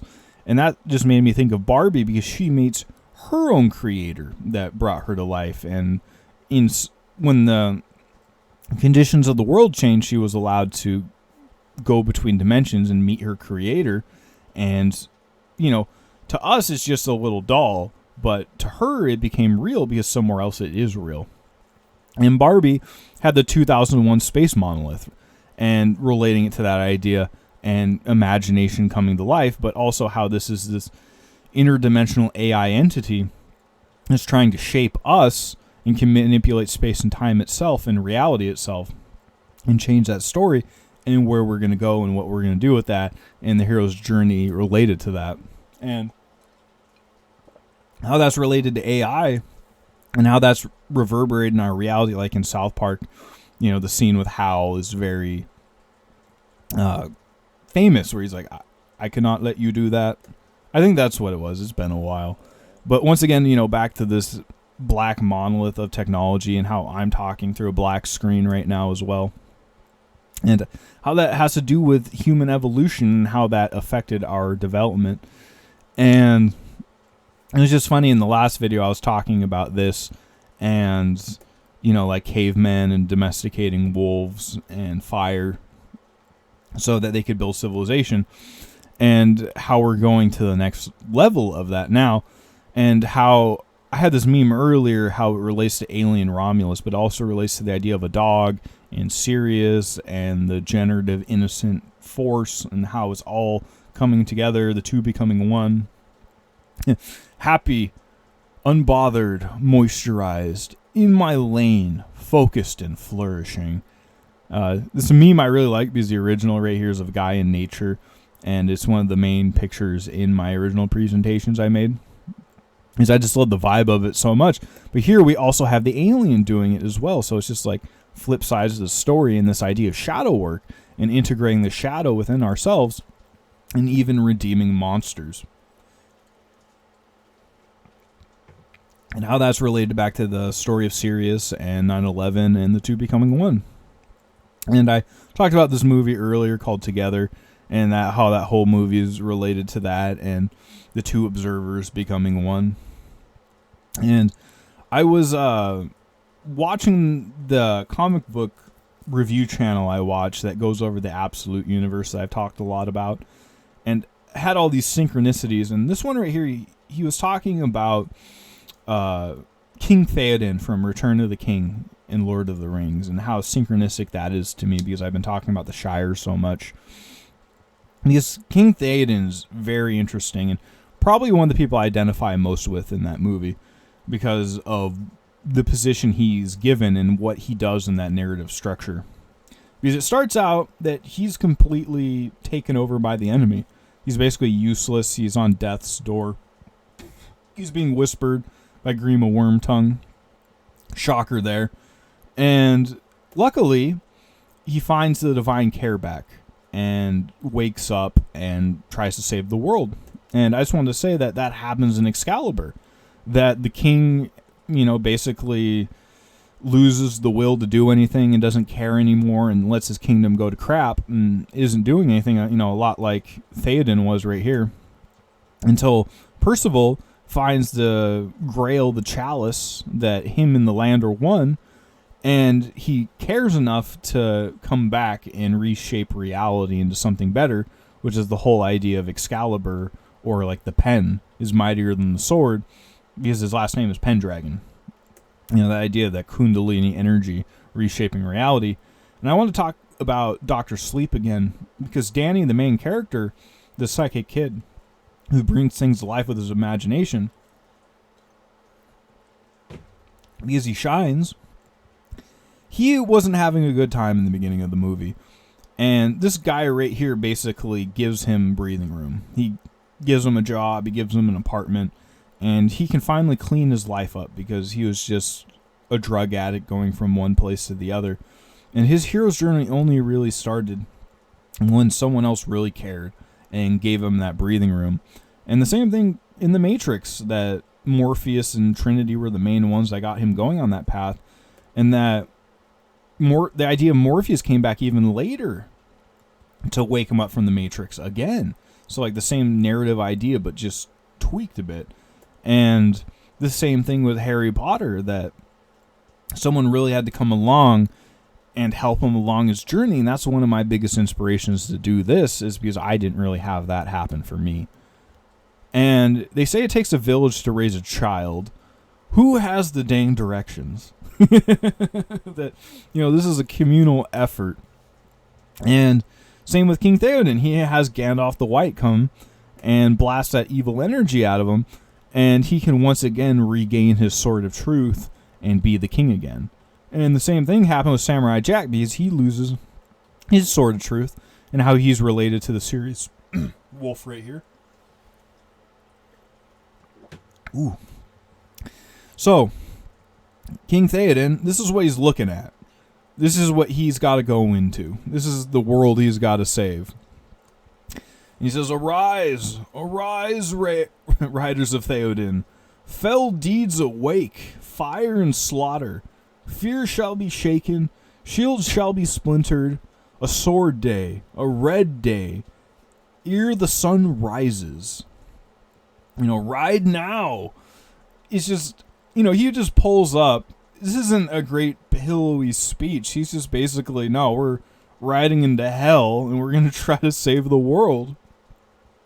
And ride for ruin, and the world's ending. I like this meme right here that, he's saying to ride now, and he's saying, we have all the horses. We have all the supplies, to make this narrative we have actually happen. And he doesn't survive this, unfortunately. Yet he gives the ultimate sacrifice so the world can go on and peaceful after that. And that just made me think of Blade Runner. Because I've talked about this before, that this was kind of the same thing on his journey. That he didn't end up surviving because he wasn't truly the chosen one. Kind of like with Dr. Sleep right there that I was talking about. And how this is related to what my channel is named after. Well, I didn't name it after this, but this is the logo of the picture, Azra's Wrath. And how the main character in that keeps making the ultimate self-sacrifice, but he keeps coming back and being reincarnated because he keeps doing the right thing, as he tries to wake up in the Matrix. And, kind of extending on that idea, I've talked about Naruto before, about these interdimensional space aliens that gave people superpowers, but now they're trying to trap people in these plant pods and steal their consciousness and superpowers back for themselves so they can live forever. And there's a part of the story where his name is Maito Guy, or just an ordinary guy. And they get to this point where he's basically the only one left. All the other guys have gotten their butts kicked. And there's this thing called the 8 Gates formation, where you basically get these incredible superpowers, but if you go to the 8th gate like he does, you don't survive. You put all your energy into it, and you get like one last shebang. And he does his ultimate self-sacrifice to try to save everyone from this interdimensional alien that's trying to steal everyone's consciousness. And his energy is represented by a dragon. So this Kundalini plasma dragon that can like bend space and time, because he goes super fast, so fast that like he can't be stopped, because he's like warping reality, kind of like Neo from the Matrix. And the main character actually saves him from dying, because normally he would have died, but they named this character Space Ninja Jesus, so the idea he can like bring people back to life is kind of blended into the idea. And how this was kind of the last point where a normal guy could do anything. And after this, it's just about like reincarnated space alien souls in this dualistic process, and how one's good and evil, and the hero's journey throughout space and time, and how that has to do with karma, and the sun god, and all these characters I keep talking about. And I was listening to the song while I was making it from the One Piece universe I keep talking about, that has the sun god right here. And they made this music video about it, and relating it to the Kundalini force and being, giant in the mind of God. And one of the main reasons I want to talk about this song was that they make a point in this video that he shows all the characters like what would happen if he never went on this hero's journey, and they're basically all stuck in these really sad stories. and that if he never became the chosen one and this hero, that all of his friends that he made, that their lives would have been really crappy. And once again, it's about this sun god awakening from the moon and this interdimensional spirit taking over and giving him even crazier reality-changing superpowers. And kind of back to that idea, here we have Superman from that Absolute comic book series. And it says right here, the implications, right? Like, what are the implications of this? And this is a really famous meme from It's Always Sunny in Philadelphia about boats. Because it's kind of dark, but the main character is saying right here, if you take a girl out on a date on a boat, she kind of has to do whatever you want because of the implications. Because, you know, she's on a boat and there's nowhere to go. And the other character keeps saying how dark that is, and he's like, no, it's not dark. It's the implication. And they made a lot of memes about it. You know, one with Jaws and one right here, boat takeover. And, you know, how he wants to bend other people to his will, you know, along with it. But how it also has to do with the boat. And the Titanic metaphor I keep talking about, and the implications of it, and where you want to be on that area. Or where in that, you know, do you want to be stuck on the burning circus tent AI crab bucket Titanic that keeps hitting more icebergs, or do you want to find your way to the self-sufficient place with the same vibration? In a moral way, in my opinion. So, just a quick side tangent that I watched the Batman Dracula movie, and it was really good, actually, and pretty hardcore for a children's movie. Yet, I just like this, that Dracula saying, like, so the folk tales are true. You know, imagination and fairy tales were true. And I kind of wanted to tie that to it, you know, the interdimensional space clown demon that's trying to trap you in a hive mind to live forever. And how it feeds on your fears and how you see it. So on the right there, it's all deflated because they said, like, hey, you're just a small little dude that can't do anything. And he had to play out how they saw them, so he actually became small, deflated, and weak, and they could save the day. But they rebooted this series, and I've been watching it, and it's very interesting, yet they kind of also have this idea of, like, the audience and watching this movie, a lot like The Mouth of Madness. And one of the main points is they're looking for someone that doesn't feel fear, so that they can weaponize Pennywise, the interdimensional clown demon. And, you know, this idea of being able to face your fears and not being trapped by them, and how that's like the ultimate weapon against a being that feeds and preys upon your fears. And just the idea of, like, alien technology, once again, coming back to this idea, because the whole point of the show so far is that the U.S. military is trying to weaponize Pennywise and learn from it, you know, like alien technology, because he is literally an alien from another dimension. And, you know, how it reverberates off our imagination, a lot like the Warhammer 40k universe I keep talking about. And how all these demon clowns keep popping up in mass media.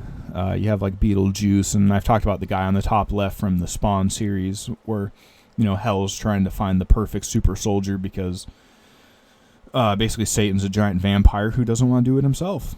And they need someone to take over the world for him. So, you know, it's this contest of, like, who wants to take up the mantle of the chosen one and the evil chosen one. Now that reverberates back to clowns, but also how Disney and Warner Brothers, for their 100th anniversary, made these special It Clown statues, but they related it to Daffy Duck and Looney Tunes, and the idea of Imagineering from Walt Disney, making imagination come to life, and once again that Looney Tune force, and how their Imagineering is also working with robotics and bringing in that future as well. And recently, the last couple days, basically the biggest video game company in the world announced their new console, and it's called the Steam Cube. And this just reminded me of the black box. And on one of it has this character with the balloon, which directly relates it to Pennywise. So this black cube with this shape-shifting demonic clown energy trying to trap you in it and steal your attention and consciousness. And this is the logo for the company called Valve. And there's a Steam gauge on the back of this guy's head, but it's right where the Matrix plugin is in the movie. So, plugging into the Matrix. And relating that back, because the service is called Steam, where you get the video games. So that's related to Dr. Sleep, because the loosh that the vampires use to live forever is called Steam, and the psychic kids that they get it from, they call whales. If they're a very psychic kid, they call it a whale. And how this black cube is also related to virtual reality as well, and making this digital ecosystem. And I found this picture that on the box it says, in every dimension, and how this is making others obsolete because it's so much better than the old ones, and smaller too, because I had an old one that was hooked up with cords, and you had to have all these sensors hooked up everywhere. And now it's all just in this package. There's no cords. It's a lot smaller. You just put on your head. It's just Wi-Fi. And relating the cube, so the black cube in Mecca, and how that relates to Saturn, and how that also relates to like 2001 Space Odyssey and the Monolith, Sauron, and also the Dead Space marker, which I've talked about, where humanity finds these, they reverse engineer them and gain better technology like infinite energy, and they all start going insane and turning into zombies, and aliens are trying to harvest the whole of humanity for their biomass, and when they do that, they make new markers and just start the process and send them to other worlds, just like the Monolith from 2001 Space Odyssey. Because that's why the Monolith was there, because an interdimensional alien species was trying to create a Stargate, which is what happens at the end of 2001 Space Odyssey and creates the giant cosmic space baby. Yet, further on in the books, they were doing that to terraform our area of space so that we could open up our side of the space gate, or Stargate, and they could come here after we terraformed it for them. And just how that's related to how we bring imagination to life, and Hollywood, and how that's related to like magic and Harry Potter, and your imagination coming to life. But also in the movie Cool World, the main character is named Holly, so Hollywood, and how that she wanted to bridge the realities, invade the real world, and how that's also in framing Who Framed Roger Rabbit as well, the same plot device where both worlds meet. And Jessica Rabbit has a quote, the rabbit hole, "I'm not bad, I'm just drawn that way." So she was made by her creator to be a certain way, and she only has so much control over that. And I honestly wonder, the look that she has, if that's because if we're talking about this being real somewhere else, I'm just wondering if in our subconscious we're trying to recreate these things. So that's why we're trying to look like animal hybrids, and while we're putting these silicone implants in ourselves to look different than what we naturally do. And it just amazes me how silicone's used for computers and for surgery. So this transition to this digital world is happening outside and within us through silicone. And I've talked about this channel before, that it's just crazy, because she talks about patents and like the cutting edge of technology, and how they are building computers that are based upon the neural mapways in our brains, so that these computers act like brains. And they're dropping these brains into multiplayer video games, and the human brain organoids record the passage of time over multiple years in culture. And you can think of like virus cultures, but also like our culture. In human neural organoid, micro-philosophical systems show the building blocks necessary for basic learning and memory. And once again, it's related to this is in the Unreal Engine, which I was talking about earlier, that they're making these hyper-realistic video games with. So we're making computers that are running like our brains and putting them in hyper-realistic video games, and they can understand the passage of time and how to learn and what memory is in an Unreal Engine that's becoming more lifelike by the day. Hey, The Matrix! While I was looking at this picture, the search bar had Human Farm, Matrix Battery, but also Helldivers, which is something I keep talking about, which is one of the most synchronistic video games of my life, and what I think, the personal story of my life can be summed up easily as, and how that's played in a black cube, sold in a box. So back to the black cube ecosystem that they're bringing to life more by the day. And I found this a few days ago. I totally forgot this was in Ready Player One because I keep talking about it. I even talked about it earlier with the generative egg. And at this point, there's Saturn right below the off switch, and there's a bunch of wires right there. And he says, if you push it, the whole simulation shuts down. And, people have talked about the Saturn moon matrix before. And here this is related to Tron and being trapped in a holographic simulation, which was Tron was about. And I just wanted to relate Saturn to Saturnalia really quick, because they used to celebrate that as Christmas, and how this is related to mushrooms and elves, which are these interdimensional entities, and communicating with them, and how I've related mushrooms to the generative male force and making reality come to life and seeing through space and time, and how they relate Santa to Satan, and how he's up at the North Pole. And I just wanted to quickly relate that I was watching this funny video of a joke about Santa and how he has all these clones, and that's how he delivers all the presents. And it was based off the movie The Prestige, where this magician's doing all these death-defying stunts that no one can figure out, because he went and visited Tesla, and he figured out Tesla made a cloning machine. So he just makes a bunch of clones, and the clones die in the water tank right there, but everyone thinks it's like this ultimate trick he's pulling off because of clones, which, kind of takes it the same idea as Santa Claus, but makes you wonder. Because in the movie that I've talked about before with Tom Cruise, Oblivion, this alien artificial entity that came to our world and is mining all of our resources, made a bunch of clones of Tom Cruise to do its bidding for it because it's really lazy and vampiric, and how these clones are carrying out its will. And the same idea with all of that. And, just the elves at the North Pole. Not clones, but, something being enslaved to do something.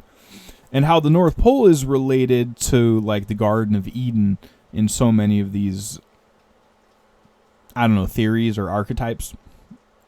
And that the system changes.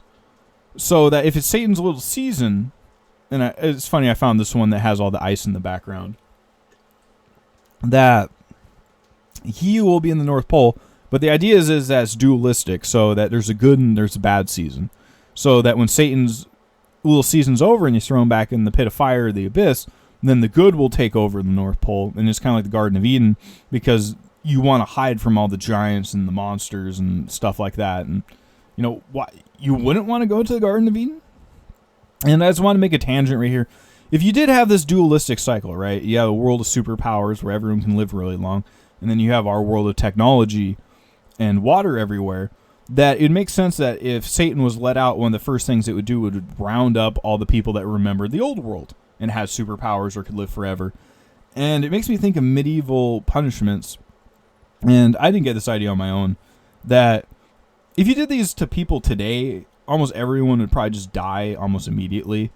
And the stories say, some of these people were living for hours or just wouldn't die, which makes a lot of sense if you had these people from another age. And all these insane asylums that were everywhere, if you look into certain topics, that'd be another place to put all these people. And this idea is related to the movie Legend, because Satan was gathering up all the magical creatures, and especially was looking for the unicorn to harness the power for himself. And that just makes me think of back to Cabin in the Woods and trapping all these cryptids underneath this underground military bases to carry out all these rituals and gain their power and make the world think there wasn't any cryptids, which we're at right now. And how this is all related, the North Pole, you could relate to the Camp of the Saints and biblical revelation, because if everyone's going to the North Pole to survive these cataclysms, that's like the Camp of Saints, because the evil can't get in and they're burned by the sun or the plasma. And I just wanted to relate, this whole heaven and hell thing back to video games, because I've talked about this in South Park before, and how in these video games there's a test by heaven to see if you'll pass a moral choice and which side you'll choose. And once again, talking about the Tron movies, about this video game being real somewhere and bridging the gap between those dimensions, that in the new one, Tron Ares, is about them coming to our world and us not going to their world, and how it's related with this blue and red plasma here, the good and bad, and how the movie Pixel is about how this AI entity from space copies all of our video games because, it has no actual imagination for itself. And only these nerds who are on the edge of society who know about this weird, old video game lore can save the day. And just that their imagination came to life. And I kind of wanted to go back to the Saturn Moon Matrix because it's so funny that David Icke is back on the scene, because he's really synchronistic to me, because I actually went to, I think, the second to last presentation he ever did publicly. And so it was like the end of his tour, his last tour he ever did. So, one of the main catalysts that woke me up, and I read a few of his books, that were like over 1,000 pages, and just, the dude doesn't use sources, he just tells you what he thinks, and just kind of like this in a way. But it's just funny because he's basically just saying the exact same thing that I listen to. And with a lot of channels in his, I just find that they don't really go much further. They kind of are where they are, and it kind of reminds me of like the tortoise and the hare, because the hare gets way ahead and doesn't think he has to go any further, and the turtle keeps on going, and he's the one that ends up winning the race. And it just makes me feel like that way with David Icke, that it just doesn't go far enough in the solutions. And there's a lot of good stuff there, but I feel like it's missing something, and that's why I made this presentation, and back to the standard of living and the idea of the Titanic and all that, and what we can do about it. So, this show right here, Pluribus, it just came out, and, the bit in Apple TV, it says happiness is contagious, and from the creator Breaking Bad, which I was talking about earlier, and it has this culture petri dish right there. And just how fourth wall breaking this was, and how it kind of snuck up on me. And it also reminded me of The Substance right here, because we have this petri dish, and I talked about this earlier a few presentations ago, and how synchronistic it was, and how it's about the two, well, the one becoming two, but the two becoming one, and how this is done through chemical experimentation. So the show starts out with all these radio towers looking into space, or the abyss, and they found a signal, and they figure out it's a message or a recipe. So they start trying to make it, and there's this big countdown till the big main event, and it kind of switches to right before it happens, and the main character is an author, and she's like has the nod right there, like, how we're keep talking about authors. And right here they're doing all these experimentations with the recipe they got from the signal, and he's saying, I might be in the wrong career. I just want to make a quick tangent right here to meat rabbits, because I saw the rats right here, and because if you imagine they're creating reality, like, this is a pretty crappy reality. And I see the same way as meat rabbits, because there's a lot of people in the preparedness community, some I knew, that had meat rabbits. And I think it's just one of the most egregious examples of, like, dehumanizing that's not the right way to put it, but of enslaving an animal for your own purposes. Because I watched a video of a lady that took a meat rabbit and started treating it like a pet. And it was just crazy that its personality changed. It got like a new coat of fur entirely, and was just so happy and awesome, and was like a dog almost. And how, like, they're these really super intelligent creatures that are built to run around all the time, and you're literally putting them in a cage with their own young. The dude I knew wouldn't even give them names, because they're these cute little things, and the main thing they're supposed to do is run around and be happy. And what, you got them in a little cage so you can eat them, and they never leave, because it's like veal, because you don't want them getting muscle, you want them fatty, so you're purposely putting them basically in hell so they taste better for you, and you don't want to do it another way. And it's just like, yeah. And it made me think of, I've talked about this before, that people in video games will, they don't think it's real. So, like, this guy right here made a bunch of prisons for the NPCs in the game and say they deserve this. And it says right there, forever pain. and just watching them in pain in these prisons that he made for them. And, you know, he thinks it's in a video game. There's no realness to it, but I think it just speaks like fractally, you know, of like what he would do later on, or maybe not. Who knows?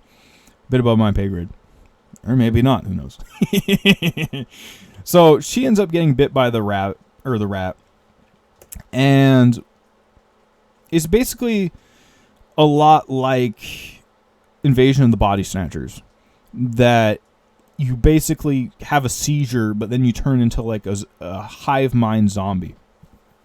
So right after this, she infects all these other people, and they all start working synchronistically and together. And they're all taking samples of their saliva and stuff like that, because that's how it spreads, a lot like zombies.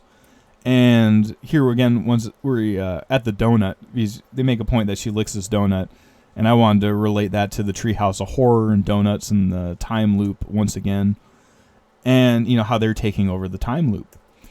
And she says here, it's like a bad episode of Star Trek, and maybe it's time for your Sirius book. You know, once again, back to Sirius and the dog. And they go outside, and they see all these contrails in the sky, all lined up parallel to each other, and they're like, huh, that's weird. And after that, like, everyone starts having a seizure and like falling over, and she's like the only one that's not affected. So she goes to the hospital, and everyone's just kind of like standing there twitching. And she says, "Doctor, I need you to wake up." And, you know, this is very fourth wall breaking. And behind the dude on the screen says, "Join us." So, you know, he's under the hive mind. And she goes outside. She thinks everyone's dead, but they all get up and they all start just walking around. And she tries to ask, like, what's going on here? Because they're not just walking around randomly. Like, they're all intelligent and have an objective. And he tries to, like, infect her. And she's all freaked out and tries to leave. And, like, as she's driving home, she sees them, like, putting out fires and, like, helping wounded people. So it's like a zombie apocalypse, but very weird. And she gets home and she's locked out. And, like, these hive mind children come over and say, like, because they have the memory of everybody.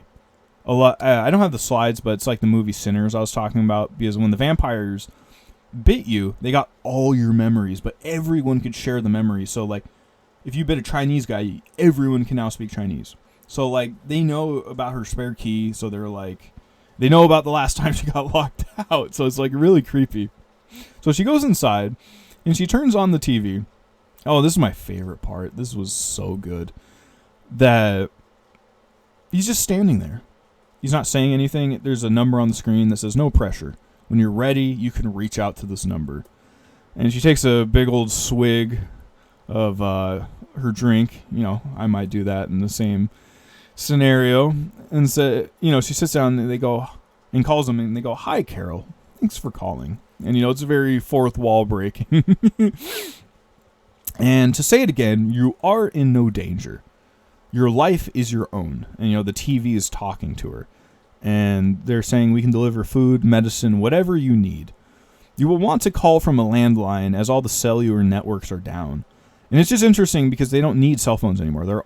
They're all connected to each other. Wherever they are on the world, they have telepathy again. And it's just interesting how they explore that idea. And he's saying, we feel like we're doing all the talking here. And she's like, what's happening? Like, this is an alien invasion? And he's like, no, it's not. And she's like, you're talking to me from my TV. Like, what is this? And I just wanted to bring that to the ring because that's the main plot point of that, about what you thought was a movie comes to life and in your experience. And those who've seen Videodrome, that's also kind of what this is about. You know, the fusion between screen and a person and all the trauma that's along with that, and how also we chase the trauma for entertainment. So who is we? Why is everyone suddenly we? And it says right here, we can't read minds. And he says, I forget what exactly he said. We are. And he said we are beneficiaries of extraterrestrial technology. So once again, this alien technology. 14 months ago, astronomers discovered a radio signal throughout all of human existence from 600 light years away. In it was a recipe with 4 different ingredients. And it turns out it's a nucleotide sequence, or RNA. Scientists have created this sequence in a lab. Hey, that's what we did with CRISPR and RNA. I wonder if a whole bunch of people in our reality all of a sudden were exposed to RNA. It's not a living thing per se. It's more akin to a virus. It's not exactly that either. It's a kind of psychic glue capable of binding us all together. And she's like, all right. And he's saying your situation is a rare one. There appears to be 11 other individuals like you. And it says it right there, we're one. We will figure out what makes you different so you can join us. And he's like, Carol, are you still there? Because she's like in the fetal position. Oh, but I saw this related to Evangelion in the Human Instrumentality Project because it's the same idea. You know, they form a hive mind and you can choose to be a part of it or not, and what your story and all of that is, and how that was all started from reverse engineering alien technology that we found. And how that relates to my life and my story and my family and just my own name and where I'm born and just all this now and the fourth wall breaking parts and where I want to go with it and the story I want to create and hopefully the others I can bring along with me. And I wanted to make a quick tangent right here because I was listening to a video a subscriber sent me, and I've been enjoying it a lot so far. And the video I'm watching is about a truther and his journey. And at the very end, he kind of gave up everything and became homeless and went on a walk and, you know, tried to go on a spiritual journey. And I was in a similar place at a part of my life for a small area. And it's one of the reasons why I want to do this is to create an area where you can not be homeless and, you know, work on yourself there and not be focusing on, you know, just surviving. Because, you know, I get there's the ideal of spiritualism, yet I'm still on my path to get there myself and still in a human flesh suit. So there's a lot of, you know, it's a messy process. So, but, you know, back to the idea, this was made from Stephen King, and we were talking about earlier about Stephen King's imagination come to life. And this movie, The Long Walk, is set in kind of like a post-decline America where their economy collapsed, and they do this thing called the long walk to kind of revitalize the nation and try to get it back towards its former glory. And only one can survive this walk. And if you win it, you can have a wish granted, so you can kind of change society. But it just kind of made me think of this idea, if reality is getting more chaotic and harder for the average person, then it should be time to come together and create something that helps the average person instead of going down the wrong path, and that we can be in this together. I know it's a personal choice if, you know, you want to go on your own long walk. It's just, it'd be nice to have alternative and community, and maybe that isn't everyone's exact path and the only way to do it. And I'm not, you know, saying I can save anyone spiritually. I just want to help their day-to-day life out and standard of living, so hopefully they can enjoy it more. And also the idea of the spark of civilization, that once it goes out, and that's kind of the point of the long walk, it is really hard to come back. Like, once we lose access to the Titanic supply chain, I mean, so much of that's just gone that, you know, you're not going to get that back because we don't have the means individually to do it together, or individually. So we have to come together.